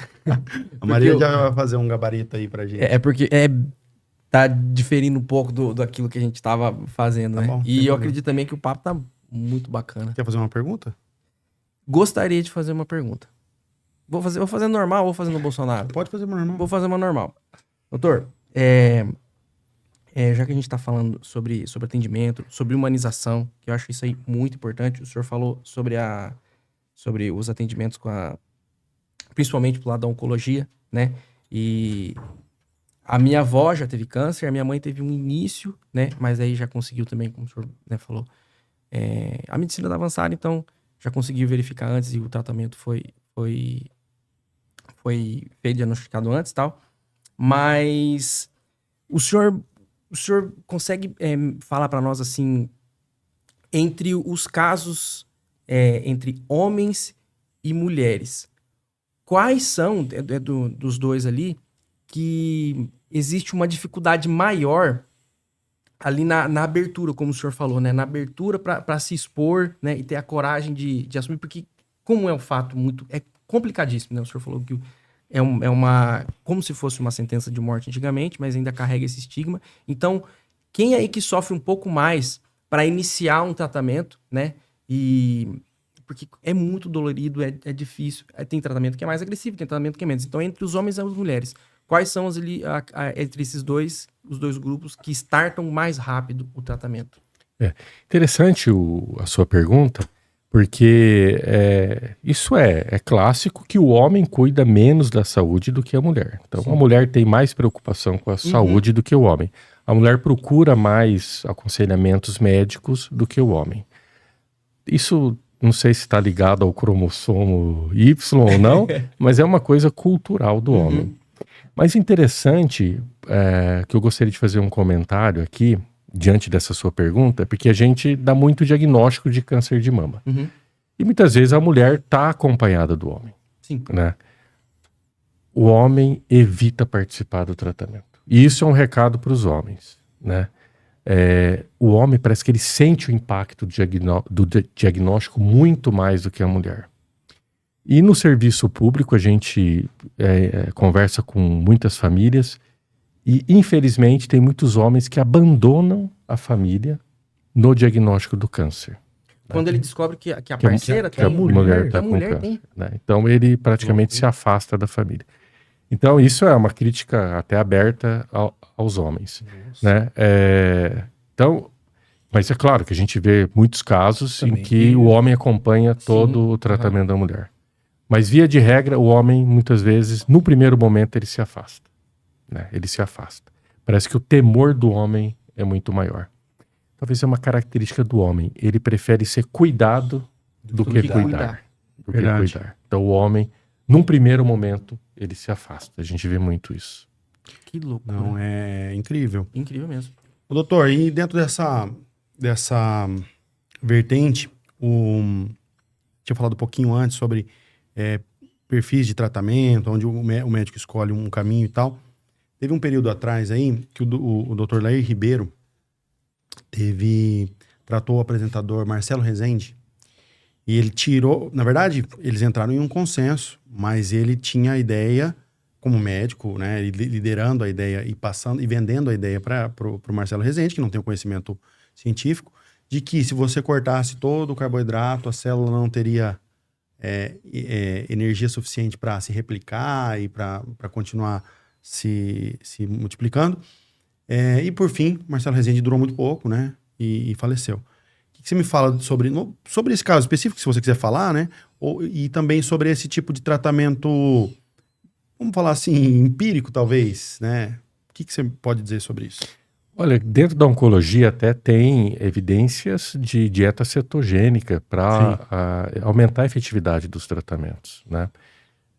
Por exemplo, na quimioterapia tem artifícios que você pode fazer para melhorar a performance quimioterápica, mas não substituir. Que eu ia falar um coadjuvante do tratamento. Mas eu vou aproveitar isso que você disse para falar de um evento que aconteceu no nosso país que chama-se fosfetanolamina, né? Então, eu não lembro ao certo o ano que isso aconteceu, mas teve um clamor social tão grande em torno da fosfetanolamina. Eu tive pacientes que a família me procurou para falar sobre a fosfetanolamina e eu até falo, não, tudo bem, pode tentar o tratamento. Mas a gente vai parar a quimioterapia porque disse que tem... Não, então sou totalmente contra. Legal. Mas isso gerou até uma lei, o Congresso Nacional fez uma lei permitindo, ou melhor, ofertando pelo serviço público o uso da fosfetanolamina. Se você, naquele momento, desse um Google na fosfetanolamina, os 10 primeiros referências que vinham eram de escritórios de advocacia oferecendo serviços para entrar com judicialização diante do uso da fosfetanolamina. E depois viu-se que foi um dos maiores engodos da ciência brasileira. E gerou até envergonhamento dos meios científicos, porque não tem fundamento nenhum o uso da fosfetanolamina. Foi vendido isso. Muita gente se aproveitou disso para conseguir fazer disso um comércio e iludiu muitas pacientes. Então aí vem a questão disso que falam, a ciência, né? E a gente sabe que a ciência também tem que ser vista com certos critérios, porque tinham estudos publicados da eficiência da fosfetanolamina. Então, que você vê, nesse caso, é basicamente uma encomenda, vamos falar assim, para ganhar dinheiro, né? Então, a pessoa cria uma ideia lá e você acredita no médico. É onde entra aquela história do médico que a gente estava falando um pouquinho antes, em que caminho que ele está seguindo dentro da medicina, né? Ele levanta uma coisa, às vezes, né, comprado, enfim. Sobre tratamento, que a tua especialidade é mama, né? O câncer de mama. E aí a pessoa vai fazer uma quimio, uma rádio. Maior medo da mulher. Eu sei porque minha mãe tratou com você, inclusive, e tal. Graças a Deus tá zerada. Mas qual que é o maior medo da mulher? Queria que você falasse um pouquinho. E quando acontece, quando não acontece, dos efeitos colaterais, etc. Isso é uma questão interessante, porque lá no nosso serviço de câncer de mama, eu comecei a observar que quando você dava o diagnóstico, e como a gente falou, a gente participa muito desse momento, e aí as mulheres perguntavam, muitas delas perguntavam, doutor, vai cair o meu cabelo? Eu falava, vai cair o cabelo, né? Então, tinha mulher que até falava, eu não vou tratar. Nossa. Então, aí a gente começou a observar, mas tem tanta coisa que pode ter de medo, né? Eu vou perder meu marido, que nem a gente falou, que muitos homens até abandonam a família. Não, eu vou morrer e vou deixar meus filhos pequenos, eu vou deixar de trabalhar, eu vou perder minha mama, eu vou ser mutilada. Mas muitas delas falavam do cabelo, né? E nós médicos, e até me incluo nesse grupo, muitas vezes a gente relativizava isso. Não, o cabelo depois cresce de novo, né? Só agora durante a quimioterapia. Mas como muitas mulheres falavam disso, eu falei, eu vou estudar um pouco mais sobre isso, porque por que tem tanto medo, valorização do cabelo, né? E aí eu vi, e isso a gente não viu em artigos médicos, eu fui encontrar isso mais em artigos de psicologia, né, que tratavam mais disso. Legal. E que praticamente metade das mulheres era o principal medo, era perder o cabelo. Então eu comecei a prestar mais atenção nisso. Porque aquilo, a gente aprende com os pacientes, né? Então, o médico nem sempre é o senhor da verdade. O professor não é aquele que só ensina, é aquele que de repente aprende. Então a gente começou a aprender mais com as mulheres e começar a valorizar esse temor da mulher que era de perder o cabelo. E eu comecei a ter mais empatia para as mulheres que realmente falavam, vou perder o cabelo? Então a gente tem que ter estratégia para isso, porque senão não é o tratamento completo. Falando nisso, Moisés, coloca para nós a foto do doutor. Achamos uma foto do doutor. Você vê aqui hoje, terninho, cabelinho, uma foto dele. Ele parecia ainda estudante, mas ele já devia ter uns 15 anos de formado. Cabeludo. E aí eu quero que você conte um pouquinho dessa história dessa foto. Olha lá. Cabeludo, eu quero que você conte um pouquinho dessa história, que não é por querer ser... Por estética, né? Por estética, nem nada, mas eu queria que você contasse um pouquinho dessa história do cabelo, já falando de cabelo. Não, essa é uma história que eu gosto muito até de contar sobre essa história, porque teve um momento da vida que eu até utilizei o cabelo comprido, gostava muito, depois passou, mas depois eu comecei a vivenciar isso que eu falei para vocês sobre o temor das mulheres. E eu decidi, de repente, eu falei, eu vou deixar o cabelo crescer de novo e eu vou fazer a doação do cabelo. Legal. E isso durou 2 anos. Eu fiquei 2 anos deixando o cabelo crescer, sem cortar nada. Claro que sempre fazendo tosse. Não pode tirar a cara de maluco lá no hospital. E tratava bem o cabelo bem cuidado. Não tinha tintura, não tinha nada. Cabelo. E aí, numa campanha de Outubro Rosa, a gente fez esse desafio, né? Então, o Outubro Rosa é uma campanha mundialmente conhecida, estamos próximos da campanha desse ano.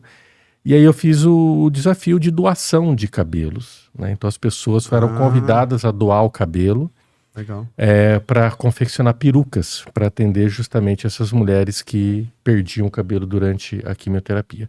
E a gente conseguiu um grupo, e esse grupo era do Rotary, lá de Apucarana, que as mulheres recebiam o cabelo e tinha um profissional especializado que confeccionava as perucas. Então a gente criou um banco de perucas para atender essas mulheres. E foi bastante útil, né?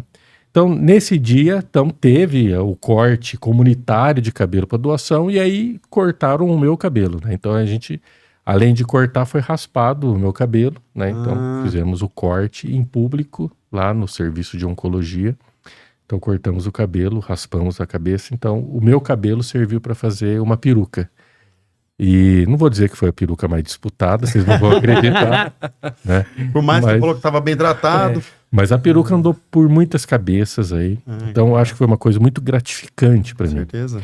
Porque a questão de doação, você sabe que faz bem para uma pessoa. Mas não, faz bem para você.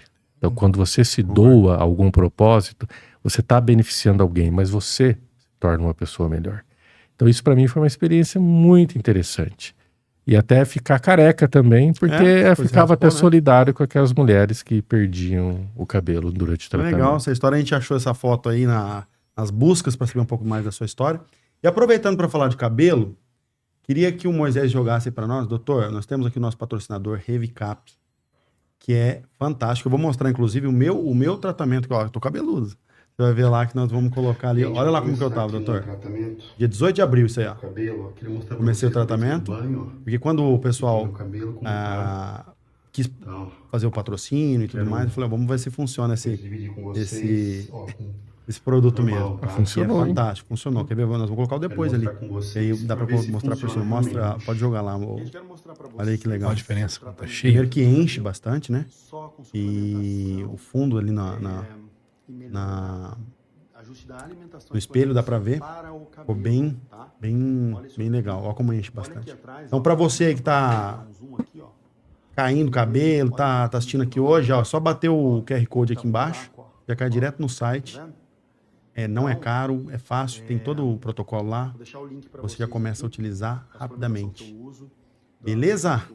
Inclusive, falando de cabelo aí, eu queria só fazer um adendo aqui. Doutor, que ele tá com corte de cabelo parecido com o meu. Já. É mais um ponto aí, né? Positivo. Mais um ponto positivo aí no tocante aí, o assunto aí. Parabéns, doutor. Eu não sei se eu me inspirei em você ou você se inspirou em mim. Eu acredito que eu me inspirei no senhor, viu? Eu me inspirei no senhor. Legal. Uma pergunta, Douglas? Eu tenho uma pergunta leiga. Pode falar, claro, mas é as leis que a gente quer. É um doutor leigo. Sim, como o doutor, né, principal é mama, no caso, existe algum sintoma, assim, meio comum, ou na maioria das mulheres, que ela possa, 90%, 80% sentem tal sintoma? É um alerta para isso, vamos dizer? Olha, interessantíssimo, porque o câncer de mama, ele precisa ser assintomático pra gente. Quer dizer, a mulher não está sentindo nada e a gente descobre o câncer de mama inicial. Esse é o principal goal do tratamento. Mas isso gera do outro lado que é preocupante. Primeiro deles, a mulher que fala, eu tô com dor, por isso que eu vou procurar o médico, eu tô com câncer, gera uma ansiedade enorme, já não dorme mais, já não convive bem em família, já para de produzir porque na cabeça dela ela tem algum problema. E na verdade a dor mamária é uma coisa até comum e não é um sintoma de câncer. Mas prejudicou a mulher com muita ansiedade. E o outro lado é aquela mulher que não sente nada e fala, não, eu nem vou procurar o médico, não vou fazer nenhum exame porque eu tô bem, eu não sinto nada. E aí que tá o erro. Por isso que é importante esses programas de rastreio, porque é nesse momento que a mulher não sente nada e de acordo com a idade que ela tem que fazer os exames de rastreio para câncer de mama. Porque, infelizmente, no Brasil ainda é comum os diagnósticos serem feitos diante de nódulos palpáveis, né? Então, quando o câncer ele se torna palpável. E quando ele está palpável, quer dizer que ele já passou da fase inicial. Quer dizer que o prognóstico já é diferente, né? Qual que seria a diferença dentro disso? Por exemplo, se ele já for palpável, que caminho normalmente ele segue? E se ele for lá um início, bem início mesmo, que você diagnostica, às vezes até com um exame mais aprofundado, qual o caminho que ele seguiria? Porque é claro que o câncer de mama, aqui vale até um adendo, porque são várias doenças que têm o mesmo nome, câncer de mama. Então, no passado, tudo era câncer de mama. Hoje a gente já sabe que tem vários subtipos de câncer, e cada um tem um perfil de agressividade. Mas, de maneira geral, Pietro, a nossa percepção manual geralmente são nódulos de acima de 1 centímetro. Né? Então, quando você palpa a mama, se ele tiver mais de 1 centímetro, geralmente a gente percebe. A não ser que seja a mama muito grande, que aí, e se o nódulo for muito profundo, você não vai conseguir sentir também. Mas, em cânceres em estágio inicial, a gente está falando de uma chance de cura, de a paciente estar bem no espaço de 5 anos, de 95%. Nossa. Então, é uma cifra muito... Pro mundo de hoje. Exatamente. Aquilo que você falou dessa evolução, que antigamente era sentença. Hoje não é mais isso. Exato. Hoje, como a gente fala, é mais fácil a mulher ter câncer do que morrer de câncer. Né? Então, o estágio inicial, você tem uma chance da mulher estar bem em 5 anos muito alta. Então, por isso que é fundamental o diagnóstico precoce. E que é o principal mote de campanha do Outubro Rosa, que é a conscientização para a mulher procurar os programas de rastreio, que hoje é a mamografia. Certo. E também, né, mais uma liga, aproveitando o gancho aí, tem uma idade específica ou isso pode acontecer?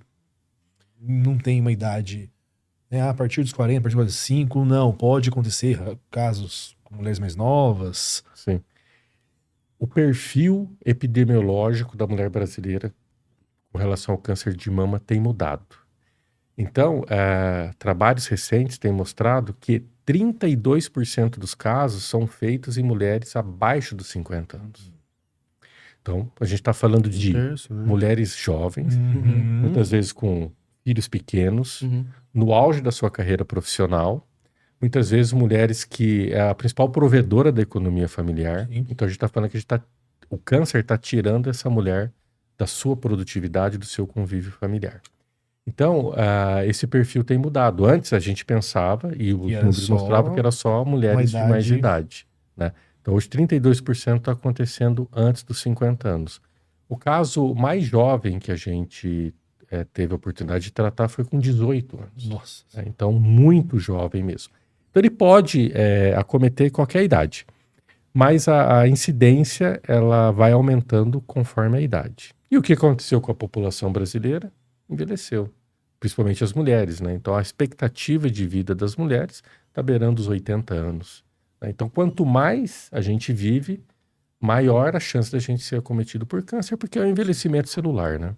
Doutor, uma pergunta sobre... Essa pergunta acho que você deve ouvir bastante. Eu sei que não é uma resposta reta, mas eu queria que talvez você subdividisse em percentuais, assim, médios, de por que aparece um câncer. Você pode falar do câncer de mama, mas vamos falar, talvez, no geral, porque ele tem uma linha fisiológica, né, da célula começar a trabalhar sozinha, etc. Mas eu queria que você falasse, olha, isso aqui basicamente seria isso, são os principais para alguém emocional ou alimentar ou dentro da sua vasta experiência. Olha, é interessante esse questionamento, porque é claro que dependendo do câncer tem um fator etiológico preponderante. Por exemplo, câncer de pulmão é o tabagismo. 80% dos casos é do tabagismo. Mas quando a gente fala de câncer de mama, ele geralmente é multifatorial. Então não tem um fator só. E aí é interessante porque muitas mulheres também pensam que assim, ninguém teve na minha família, então eu não vou ter. Certo. Mas o câncer de mama genético é uma pequena percentagem deles, né? Então 10% dos cânceres estão relacionados à genética. Os outros são multifatoriais. E aí vem muito das mudanças da sociedade. O que você precisa fazer então para tentar responder a tua pergunta para não ter câncer de mama? Hábitos de vida saudáveis. Então essa é a receita. E aí, fumar bastante, tomar pinga. Não, mentira. E aí você vê o que mudou na nossa sociedade. Então, primeiro de tudo, vocês são mais jovens. Quando criança, eu tomava tubaína. Né? Em casa tinha tubaína. No domingo. Né? Hoje a gente toma refrigerante no almoço, na janta, e tem muita gente que acorda de madrugada para tomar refrigerante. Bebidas açucaradas. Então esse assunto mesmo é uma pergunta que fala, leiga, mas então realmente tem alimentos, bebidas, enfim, que podem acelerar, que podem chegar a um ponto de causar, então, né, o temido câncer. Então existe isso mesmo, não é só televisão, internet, não, tal bebida pode causar câncer. Então realmente é verdade isso mesmo. É verdade. Quando a gente fala de hábitos de vida saudável, então aí também inclui o sedentarismo, né? Que aí tá relacionado com a obesidade, porque geralmente quem é obeso é sedentário, então a obesidade também influencia. Mas o interessante é porque, se a gente for ver, a incidência do câncer de mama em Maringá é maior do que, por exemplo, no Nordeste do Brasil, uma região mais pobre, ou num país africano mais pobre. E no seu ponto de vista seria o quê? Porque quando a sociedade ela evolui, traz consigo uma série de consequências. Então, primeiro de tudo, talvez lá na África, num país pobre, ninguém vai tomar refrigerante de manhã, tarde e noite. Lá, muitas vezes, ele tem que correr atrás do alimento, então ele não é sedentário. Né? Então, aqui, as facilidades até do mundo moderno, ele traz isso. Então, mais estresse, realmente. Quem convive com o trânsito aqui, meu Deus, é um fator estressante. Então, o desenvolvimento traz mais risco. Então, é claro, o desenvolvimento é necessário, traz um monte de facilidades, mas traz fatores de risco também. Então, no câncer de mama, isso é preponderante. Vem as patologias, né? A sociedade evolui e vem as patologias. Aquela conversa na época É o preço. Quando os portugueses vieram para cá, a doença do homem branco. Isso. Né? Praticamente isso, é a doença do desenvolvimento. A doença do desenvolvimento. Então, um grande ponto seria realmente a alimentação. Os hábitos. Né? Os hábitos e o fator de estresse, por exemplo. Você colocaria quanto fator de estresse aí você acha dentro de um número desse? Todos os trabalhos, eles até tentam quantificar isso. Agora ninguém consegue, mas é um fator preponderante, né? O que a gente fala são os fatores ambientais. Então entra aí a dieta inadequada, o sedentarismo, a obesidade, o tabagismo, e entra o nível de glicemia. Né? Então muitos trabalhos trazem isso. Então quem tem a glicemia alterada está mais propenso a ter câncer de mama. Legal. Mudando um pouquinho de assunto, que nós falamos muito disso aqui, eu sei que o pessoal tá vidrado aqui com o que a gente está falando sobre câncer de mama e é muito, muito bom ter um especialista explicando tudo isso para nós. Mas eu quero falar um pouquinho mais de outras áreas que você gosta. Eu sei que você é muito ligado à política, você gosta disso, que você esteve muito envolvido, acho que até hoje é envolvido. E queria que você contasse um pouquinho da sua experiência como secretário da Saúde da cidade de Apucarana. Quando foi, como foi e como que era o seu trabalho lá. Ô Pietro, olha, primeiro de tudo, quando a gente fala de política, tem muita gente que fala, eu não mexo com isso. não mexo com isso. Eu acho que está errado, né? Porque se você não viver isso, não participar disso, alguém vai participar. Essa pessoa provavelmente vai te governar. Então você está abrindo um espaço. E a política ela é necessária, porque a política começa dentro da sua casa. Né? Se você não tiver um bom relacionamento lá, você não vive em harmonia. Aí entra também no seu vizinho, no seu ambiente de trabalho, tudo você tem que exercer a política. Né? Então o homem é um ser político. Então acho que a política é fundamental. Mas eu comecei na política, vamos assim dizer, a partir do convite do padre Walter Pegorer, que ele foi o prefeito lá de Apucarana. Foi um gestor dos gestores, né? 3 vezes prefeito de Apucarana. E naquele momento ele me convidou, fui pego de surpresa, né? Eu estava recém-chegado, ou melhor, retornado à cidade, porque eu sou nascido em Apucarana, retornado, e ele fez o convite. E eu aceitei, porque era um desafio, né? Então, o desafio que me moveu a aceitar o convite. Mas vou te dizer que o médico, ele não é preparado na faculdade para gestão. Imagina. Então isso é até um defeito. E nem do conhecimento total do sistema público de saúde. Tanto é que quando eu recebi o convite, a primeira coisa que eu fui fazer foi estudar. Peguei vários livros sobre o sistema público de saúde, o SUS, desde a sua fundação, as suas bases, para poder desempenhar melhor a função.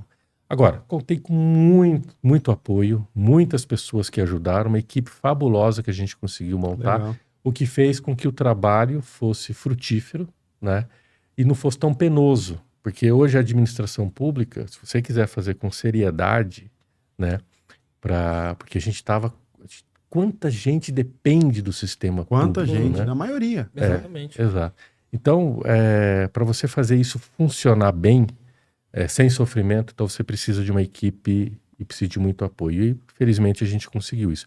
Fiquei secretário 5 anos. 5 anos. Então foi um recorde, né? Um recorde. Né? Porque se você pensar, normalmente a pessoa fica 4, né? Ali do mandato, às vezes nem fica os 4. Eu passei o mandato, né? Depois comecei com outro prefeito, chegou um momento, falei, não, agora acho que deu, né? Vou para outro desafio, né? Então teve um momento que eu falei, não, agora é o momento de eu parar. O doutor quase jubilou, né? Quase jubilou. Quase aposentei Quase lá, aposentou. né? Mas foi um recorde mesmo, porque o secretário de saúde é muito difícil permanecer no cargo. Ainda mais na Porque saúde. ainda mais na saúde. Aí você não recebe a verba, aí você é cobrado pelo povo. A O povo pressão. lá, e ainda, eu acho que hoje tem um agravante um pouco maior, que ali eu acho que você estava na transição das redes sociais, porque hoje mesmo eu vi no meu Facebook uma notícia que tem do Jornal de Apucarana, do Tribunal Tribunal do Norte. Uhum. Ele posta muito ali, né, e tal. e alguém falando de um vereador da cidade, e aí o pessoal embaixo, mentira, não sei o que, isso é pago e tal. Só que assim, aparentemente aquilo que foi falado ali era uma coisa real, né? Nem sempre é. Mas aí aí o povo te atacando, você não recebe o recurso, aí você tem que fazer um malabarismo, e a tua imagem, e às vezes até, dependendo do prefeito, coloca você como uma testa de ferro ali para poder se proteger, né? Você vira vidraça. Pra você, como que foi? Olha, você tem que conseguir conciliar muito bem a parte política e a parte administrativa. Porque se você estiver no cargo só fizer a política, não vai sair nada. Então se fizer só a administração, a parte política vai te matar no cargo. Talvez com 3 dias. Rápido. Então você tem que ter e tudo isso em simultaneidade, né? Agora, olha, a dificuldade. O que a gente tinha? Câmara de Vereadores, né? Que todo mundo tem o seu pleito na área de saúde e eles são eleitos, né? Promotoria Pública, que tem a Promotoria Pública da Saúde, que milita muito na área da saúde. Nossa. Conselho Municipal de Saúde, Tribunal de Contas do Estado. Quer dizer, você tinha todo um arcabouço que praticamente vigiava o seu trabalho, né? Agora, uma coisa que a gente aprendeu muito, além dessa questão de administração e política. Eu sempre falava isso quando era secretário. O sistema, ele carece de 3 coisas. Primeiro, financiamento, é claro. Não tinha muita verba para a área de saúde. Até hoje não tem tanta verba, tamanha necessidade da saúde da população. Segundo, a gestão. Muitos municípios, o secretário de saúde não era preparado para a função. Então, mesmo que tivesse dinheiro, não ia conseguir sair nada. Sim. E terceiro, a auditoria.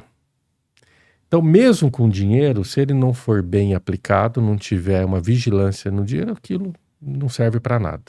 Então, a gente focava muito nessas 3 coisas. Buscar sempre financiamento, e com bons projetos a gente conseguiu muitas linhas de financiamento para projetos do governo federal, estadual. A gestão, a gente sempre se procurou capacitar para fazer gestão, e auditoria. Empregar bem o recurso público para fazer aquele dinheiro, que muitas vezes é pequeno, beneficiar o máximo de pessoas possível. Legal. E dentro dessa área já da política, você tem alguma aspiração para alguma outra coisa? Às vezes uma prefeitura, um dia, alguma coisa, ou isso é fora de cogitação para você? Ô Pietro, a gente se prepara todo dia, né? Todo dia a gente se prepara para, quem sabe, um desafio desse, né? Então, dentre as atividades, claro, você está sempre estudando medicina e você puxa um pouco para a gestão. Preciso hoje estudar bastante gestão, por causa que eu estou na diretoria da Unimed, que é um plano de saúde dentro da saúde suplementar, a maior cooperativa de médicos do mundo. Do né? mundo? Eu pensei que você ia falar do Brasil.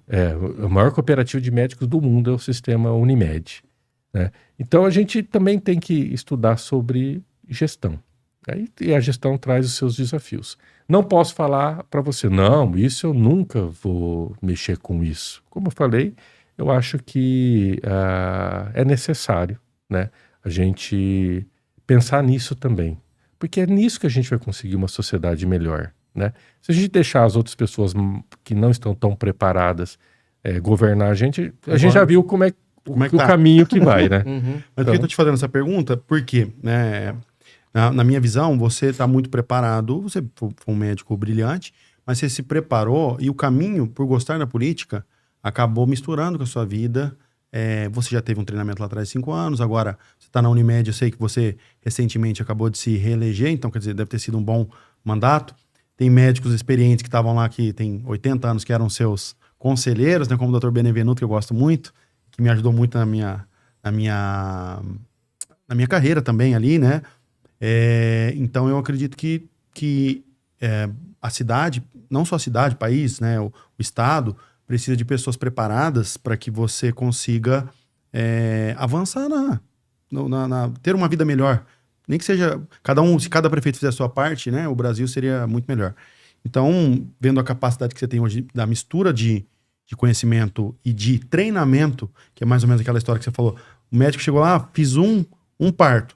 Você tinha feito centenas. Então, você chegar para, por exemplo, administrar uma cidade hoje como Apucarana, que você conhece muito bem, você já fez alguns partos antes, né, de estar lá. Então, por isso que eu fiz essa pergunta, e pelo jeito você não fecha a porta. Não, de jeito nenhum. Mas é interessante isso porque a política e cargos eletivos é um projeto de grupo, nunca pode ser um projeto pessoal, né? Então, se você colocar como um projeto pessoal, vai dar errado. Até prefiro que essa pessoa saia da política, porque não pode ser projeto pessoal, tem que ser um projeto de grupo. Muitas vezes uma candidatura, ela surge de um grupo. Aquele que chega no grupo, gente, vamos fazer uma investida aqui, eu sou o candidato? Não está correto, né? Não vai dar certo, né? Mas a discussão política, como a gente falou, ela é cativante, ela é necessária, ela é empolgante, né? E é desafio, né? E é desafio. O Brasil está vivendo um momento, acho que tudo isso, a história vai contar, né? Então a gente está vendo uma situação nesse momento do Brasil que está sendo contado de um jeito, Sim. né? Mas eu acho que os livros de história no futuro vão contar a verdadeira história de outro jeito. E eu acho que vai ser um movimento decisivo pro futuro do Brasil, né? O que está acontecendo agora. Tem muita coisa ainda para acontecer no nosso país, mas a gente torce que seja pro bem, né? Porque vai beneficiar a gente também, exatamente. né? Doutor, aproveitando, vamos pegar a presença aqui do Bolsonaro para dar uma dica para nós aí, fazer uma pergunta. Bolsonaro, faça uma pergunta pro nosso doutor aí, que nós estamos falando de política, que é da sua área. Exatamente, então, no tocante à política, né? Queria, né, fazer só um questionamento aqui pro doutor, né? O doutor ele viveu as duas esferas ali, né? E hoje ele vive a esfera privada, né? Como presidente da maior cooperativa médica do mundo, né? No Unimed, e ele já foi secretário da Saúde. Eu queria perguntar pro doutor o seguinte, no tocante às dificuldades, né? Qual foi, na visão do doutor, a maior dificuldade ali como secretário da Saúde? Seria ali a parte financeira, né? Ou seria ali a parte burocrática? Então, eu queria que o senhor falasse para nós quais foram os maiores desafios, visto que o senhor já falou que se preparou, né? Porque como a medicina é muito operacional, né? E daí o senhor tinha que ter da parte gestacional ali. Então, eu queria saber qual foi o maior desafio, depois também que o senhor comentasse um pouquinho ali sobre como anda ali a atuação do senhor ali dentro da esfera privada. Olha, talvez a resposta, talvez você nem imaginasse que eu pudesse dar essa resposta. Os dois sistemas, apesar das diferenças, eles têm praticamente os mesmos desafios, né? Então, que coisa. Os mesmos desafios. E o maior deles, eu elencaria a gestão de pessoas. Gestão de pessoas, né? Esse é o mais difícil. Eu acho que esse é o mais difícil em qualquer gestão. Quando a gente fala gestão de pessoas, você manter uma equipe engajada, motivada, você conseguir extrair o máximo possível do potencial dessa pessoa e valorizar o trabalho dessa pessoa. Então, quando você consegue elencar tudo isso, você está muito bem na gestão. Mas esse é o desafio, porque as pessoas são diferentes, elas têm aspirações diferentes. Então você conseguir captar isso e fazer a gestão de todo mundo, respeitando as suas diferenças, mas colocando todo mundo para tocar a mesma música e alcançar o mesmo objetivo, eu acho que esse é a maior arte. Mais difícil. É o mais difícil. É basicamente um time de futebol, todo mundo tem que abdicar, por exemplo, do seu ego para trabalhar em conjunto, né? Às vezes você vê time muito, muito bom, com muitas estrelas, não consegue andar. Às vezes time ali com muitos desconhecidos, mas que formam um time, né? E anda. Acho que dentro do que você respondeu é mais ou menos isso aí. Né? Exato. Tanto é que tem um líder que a gente... Bem, eu gostaria de até falar, que é o Bernardinho. O Bernardinho, ele conseguiu fazer um time jogar como ele queria que jogasse, unido, e chegou a vários títulos, né? E o Bernardinho, eu gostaria de colocar aqui, acho que é um exemplo de gestão, né? Com certeza. Com certeza. Um super exemplo. Inclusive, eu sempre defendi que uma oportunidade dele, se eu fosse presidente de um clube de futebol, eu colocaria ele para ser um treinador sem entender de futebol. Sem entender de futebol. Ia dar certo. Não ia? Por quê? Porque o que tem por trás, aí se você... mas e aí, como que ele faria? Coloca um especialista em tática de futebol e o resto deixa ele liderar. A liderança. Entendeu? Então, só que é lógico, né? Uma pessoa teria que ser assim, teria que ter um culhão muito grande dentro do clube, ou ser um dono que nem o dono do Cruzeiro hoje, ou de um outro clube, pra falar, eu vou fazer isso e pronto, acabou. Né? Porque passa por outras E acho que é legal isso aí que o doutor falou também, porque volta um pouquinho naquele comentário que o senhor está falando sobre atendimento, sobre humanização. Então, uma gestão humanitária, né? Exato. Que é conseguir enxergar os melhores aspectos, as qualidades que as pessoas têm e todo mundo andar, né? Remar pro mesmo lado. Exato, né? Exatamente. Acho que esse é a arte da gestão, né? Ô, doutor, dentro de tudo isso aí que você faz, você tem um hobby? Fala assim, eu gosto disso aqui, quando eu tô descansando, é isso. Ou, sei lá. Eu tento conciliar um hobby com uma necessidade, né? Eu gosto muito do atletismo, né? É uma necessidade porque a minha família, a nossa família tem muito problema de coração, então é necessário que a gente faça uma atividade física. Mas o atletismo, eu comecei a correr com 13 anos de idade, 13 anos. E eu vou te dizer uma coisa, o atletismo me ajudou muito, né? Porque eu fazia atletismo de pista, né? Então, ia em competições. E o atletismo me deu bolsa de estudo no colégio. Caramba, né? legal. Foi através do atletismo que praticamente financiou parte dos meus estudos. No São José? Então, quer dizer, eu acho que uma coisa que contribuiu para ser médico foi a minha vida de atleta. Foi o Qual que era a atletismo. modalidade, senhor? Era o Eu raso? fazia meio fundo. Ah, meio meio fundo. Então, eu gostava mais da prova de 800 metros. 800 metros. Né? Mas hoje você não pratica mais, ou pratica? Sim, aí eu pratico, é claro que as minhas limitações físicas e tudo. Mas a gente pratica como não o atletismo competitivo, né? É claro que a competição é com você mesmo. Sim, né? sim. Então eu compito comigo, mas eu pratico o atletismo como meio de me manter saudável. Né? Então ainda milito nessa área. Eu tenho uma grande frustração, é uma confissão, porque eu sempre me dediquei às atividades e com perseverança, com muita dedicação, eu consegui menos em uma área, na música. Então eu tenho uma frustração muito grande, porque eu tentei fazer aula de violão, depois tentei fazer aula de guitarra e eu não consigo... Aí a veia do rock and roll que o senhor tem ficou para trás. E é uma frustração muito grande. E quem é de Apucarana vai conhecer, mas eu tive aula com 2 professores. Um foi o Mozart Balan, né? Excelente professor. E o outro foi o Sérgio Schubert, Sérgio. que também era guitarrista da Paralelo 30, se eu não me engano. E o Mozart Balan da Apollos Band. Apollos Band. Então, eu sou o único ser que caminhou nessa terra, que caminha nessa terra, que teve aula com o Schubert e o Mozart e não aprendeu música. Né? Que coisa. E na nossa, vou falar até pelos meus tios, que são teus primos mesmo, né? Que a minha mãe é sua prima, né? E eles quase todos tocam, inclusive meio que sozinho, foram aprendendo e todos eles tocam. Autodidata, violão, né? bateria, Viola. às vezes toca viola, o Sandro Sim. toca viola, guitarra, eles tocam um monte de instrumento. É uma frustração. Eu também não toco nada, assim, mas mas é incrível você falar isso. Aí. E eu gosto de ouvir uma boa música, né? E você até já falou o estilo, que tem boas músicas, né? Eu gosto de ouvir aquilo, a sonoridade é muito boa, mas eu não consigo replicar aquilo. Então essa é uma frustração. Legal. Ó, a gente trouxe também aqui uma outra convidada, que é a Marília Gabriela. Ela vai fazer um bate-bola com você. E aí ela vai fazer a pergunta, você responde. Vai lá, Marília. Bom, boa noite mais uma vez, né? Estamos aqui nessa terça maravilhosa. Hoje temos mais pessoas, né? Temos o Douglas, maravilhoso também, meu amigo Pietro, sensacional. Essa pessoa ímpar, que é o doutor Ribamar. Então, doutor, eu queria fazer o seguinte, um bate-bola, tá? Eu vou fazendo as perguntas aqui, uma palavra e o senhor me responde aí consequentemente. Doutor, um sonho. De doce de leite. Isso aí do personagem maravilhoso.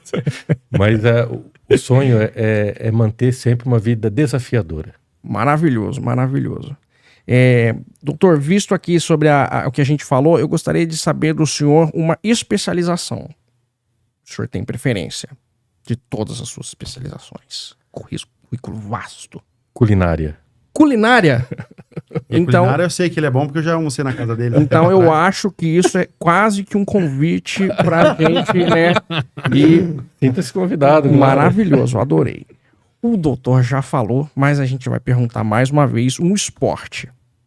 O atletismo. O atletismo. Gosto de perfeito. praticar, gosto de assistir. Eu acho que tem muita estratégia no atletismo. Maravilhoso.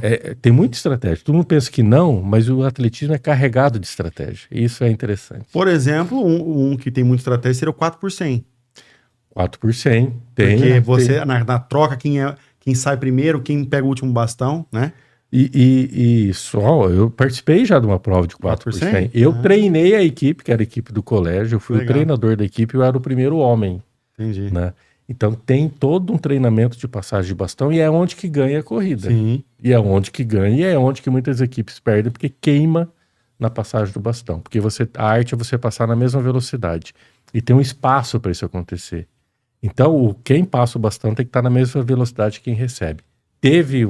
Aí perdeu a corrida aí. Se derrubou o bastão, perdeu tudo. Porque Também teve perdeu. em Olimpíada isso aí, de derrubar bastão. Exato. Né, dos melhores do mundo. Exato.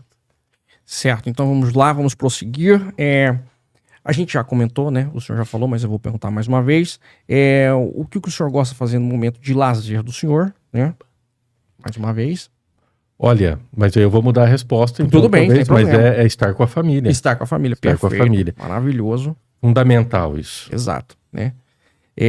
A gente falou sobre música, mas agora eu quero que o senhor seja bem mais específico. Qual é a música preferida do senhor? A que tá na top list do Spotify do senhor. Qualquer música do Led Zeppelin. Maravilhoso! Thank You. É uma música, uma balada romântica. É verdade, é verdade. Então, você falou, surgiu na minha cabeça. É uma música regada de sentimento. Eu gosto muito, falando em Led Zeppelin, compartilhamos do mesmo gosto. Eu gosto de When the Living Breaks. Acho que é difícil você falar uma música do Led Zeppelin que não encaixe. Que não encaixe, né? É maravilhosa essa música, inclusive. Mas Thank You é muito boa, é verdade.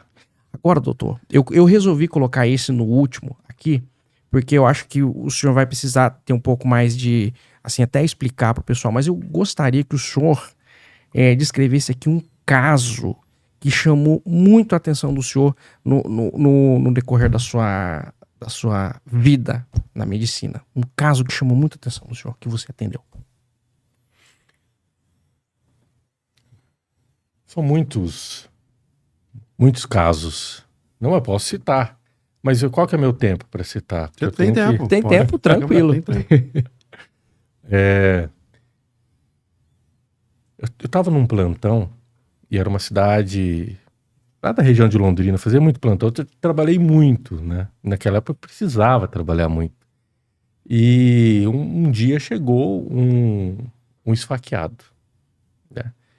O esfaqueado, ele estava com a porta de entrada aqui ao lado do externo, do lado esquerdo, né? Então, aquilo já te dá do tórax, né? Isso, já te dá um monte de possibilidades diagnósticas. E ele estava chocado. Então, aquele foi um caso que levamos para a sala de urgência, drenou os 2 tórax, depois fizemos uma punção pericárdica, que é coisa que a gente até não vê no dia a dia, e eu conhecia a punção pericárdica só de livro, porque a hipótese era tamponamento cardíaco, porque a faca poderia ter entrado no coração. Ficamos com esse paciente em choque, tentando trazer ele de novo à vida, mas infelizmente perdemos o paciente, né? Então foram vários minutos ou até horas, né, em cima desse paciente específico, né? No final do plantão veio outro, que era o que tinha... Que agrediu. E naquele momento, você tem um certo... espera, esse é o agressor. Aí, conversando, ele falou, não, eu tomei a faca, eu fui ser agredido e a gente... ele agiu em legítima defesa. Agiu em legítima defesa.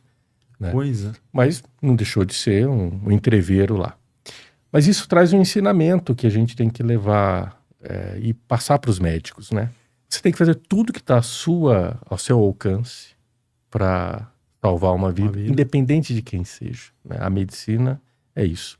O julgamento de o que fez, quem fez e por que fez não é seu. Quer dizer que a hora que ele chegou, você julgou ele inicialmente. Atenção. Passou pela sua cabeça.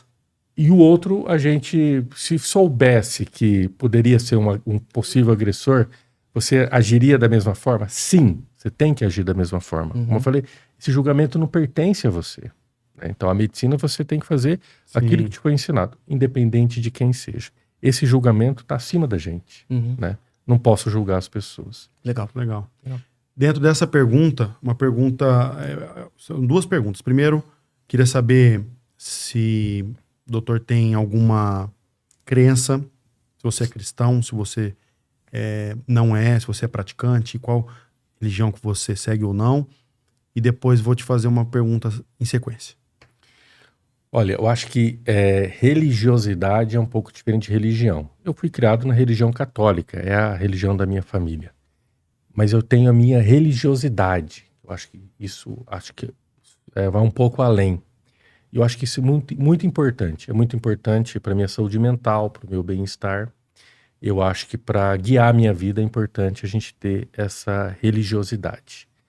Quando a gente fala disso, das nossas crenças, então eu acho que tem alguma coisa que rege esse mundo.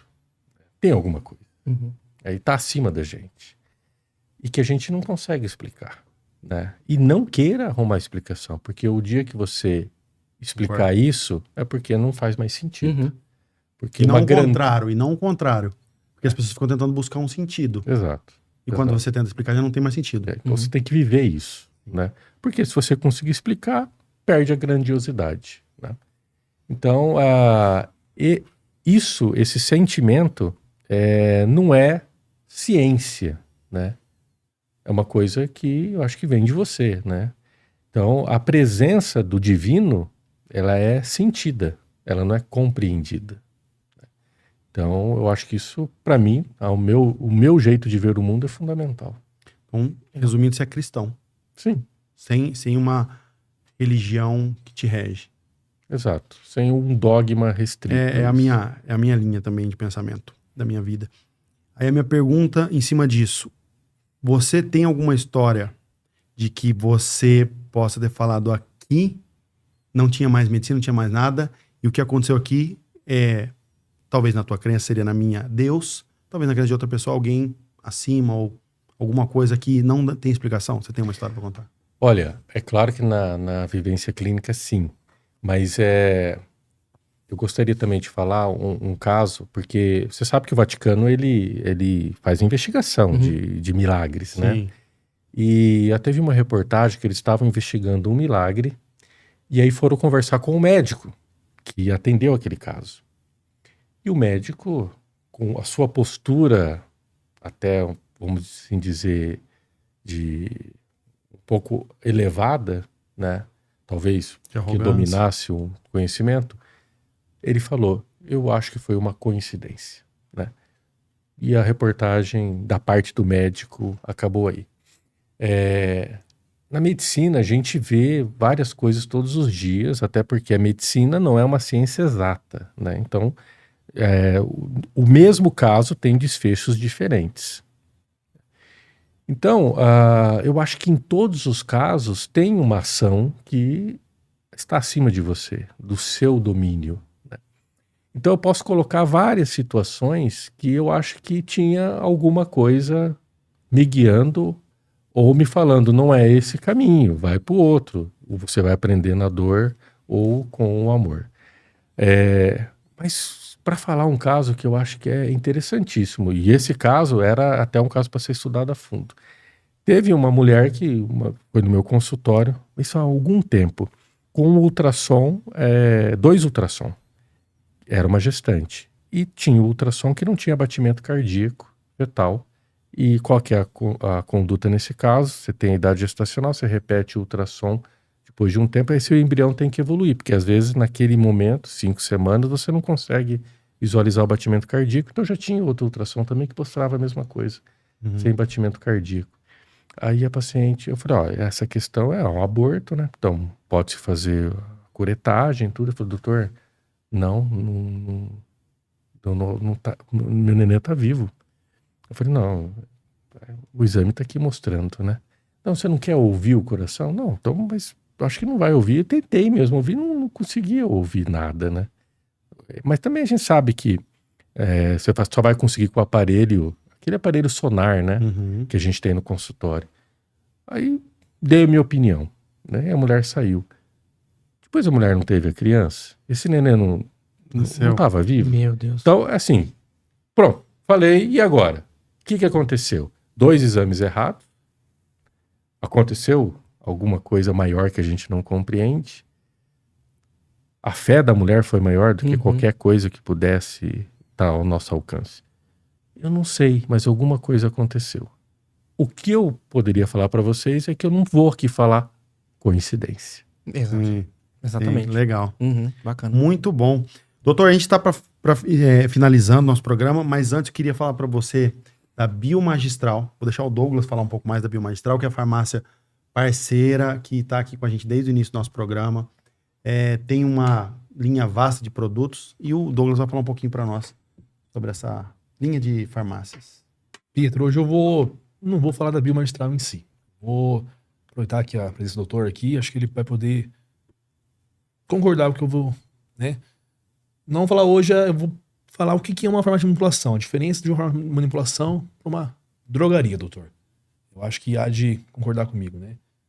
Vai naquela linha de saúde e tudo mais. Hoje, a pessoa vai numa drogaria para remediar, né? Farmácia convencional, a famosa drogaria. Vai para remediar. Tô com uma dor de cabeça, vamos comprar um remédio, remediou. Tô com uma dor aqui, vamos comprar um remédio, remediou. O que é a farmácia de manipulação? Que é a Biomagistral e outras farmácias de manipulação, mas né, exclusivamente a Biomagistral faz ali. A gente faz o quê? A gente faz a prevenção.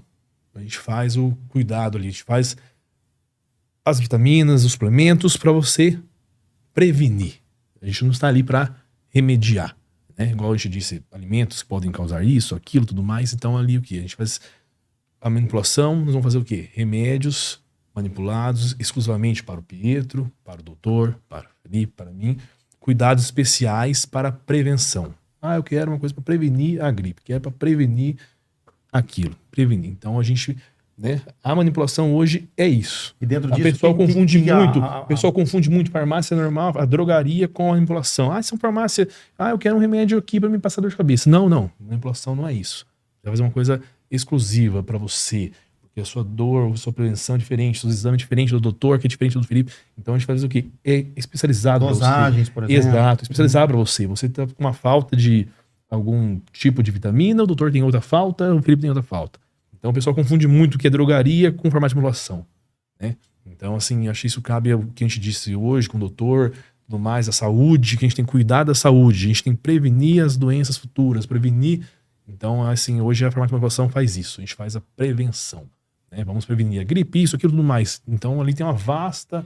E quem, por exemplo, tem lá uma receita do médico, tá lá, passou tanto de vitamina C, de D, disso, daquilo, de algum medicamento, e a farmácia tem tudo isso aí, como é que faz? Pode bater no QR Code aqui? Baixa o QR Code lá, vai aqui na farmacêutica, ela vai tirar todas as dúvidas, né? Obviamente, a opinião do médico, a receita é o primeiro lugar, se o médico pediu, tá ali, vamos seguir, né? Mas a pessoa quer uma ajuda, um auxílio, vai pedir farmacêutica, uma coisa para prevenir, uma coisa mais básica, uma coisa, uma gripe, imunidade, outra coisa. A farmacêutica está lá para atender, tanto no online quanto presencialmente. Mas, primeiramente, vem a experiência do médico, que a gente não está lá para questionar isso. Tá Show bom? de bola. Doutor, obrigado, hein? Foi bom demais. Muita informação. E passou que a gente nem viu, 2 horinhas aí já. Olha, é sempre um desafio, porque eu sei que seu público é muito crítico, né? Mas, acho que eu passei bons momentos aqui com vocês, aprendi muito.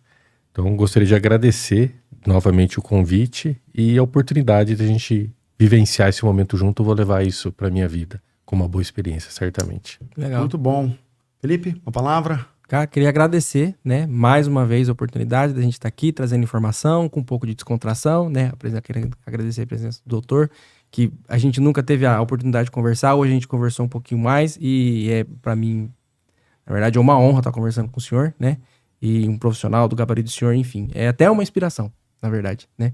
Douglas, nosso amigão aqui, sempre junto com a gente, né? Pietro, meu amigo de longa data, e é isso aí. E eu queria só deixar uma observação, na verdade, uma observação não, queria fazer deixar uma palavra, um conselho, né? Hoje a gente falou de desafio, tal, então vou deixar um uma frase para se pensar. Não se faz bom marinheiro com mar calmo. Visto que o papo foi sobre desafio e várias coisas, então é isso que eu deixo pra galera aí pensar e refletir durante a semana. Grandes navegadores devem sua reputação às tormentas e aos tornados. Exatamente. Boa, gostei. Eu me agradeço todo mundo, né? Eu agradeço aí ao doutor. Com certeza foi uma noite de aprendizado. Exatamente. Né? Com esse vasto currículo dele ali, foi um aprendizado mesmo, sabe? Eu gostei muito da conversa. Né? Agradeço vocês todos aí pela companhia, mais uma noite, meu parceiro Pedro aí. E muito obrigado a todos aí. Top. É isso, minha gente. Ficamos por aqui e semana que vem tem mais. Fiquem com Deus e até mais.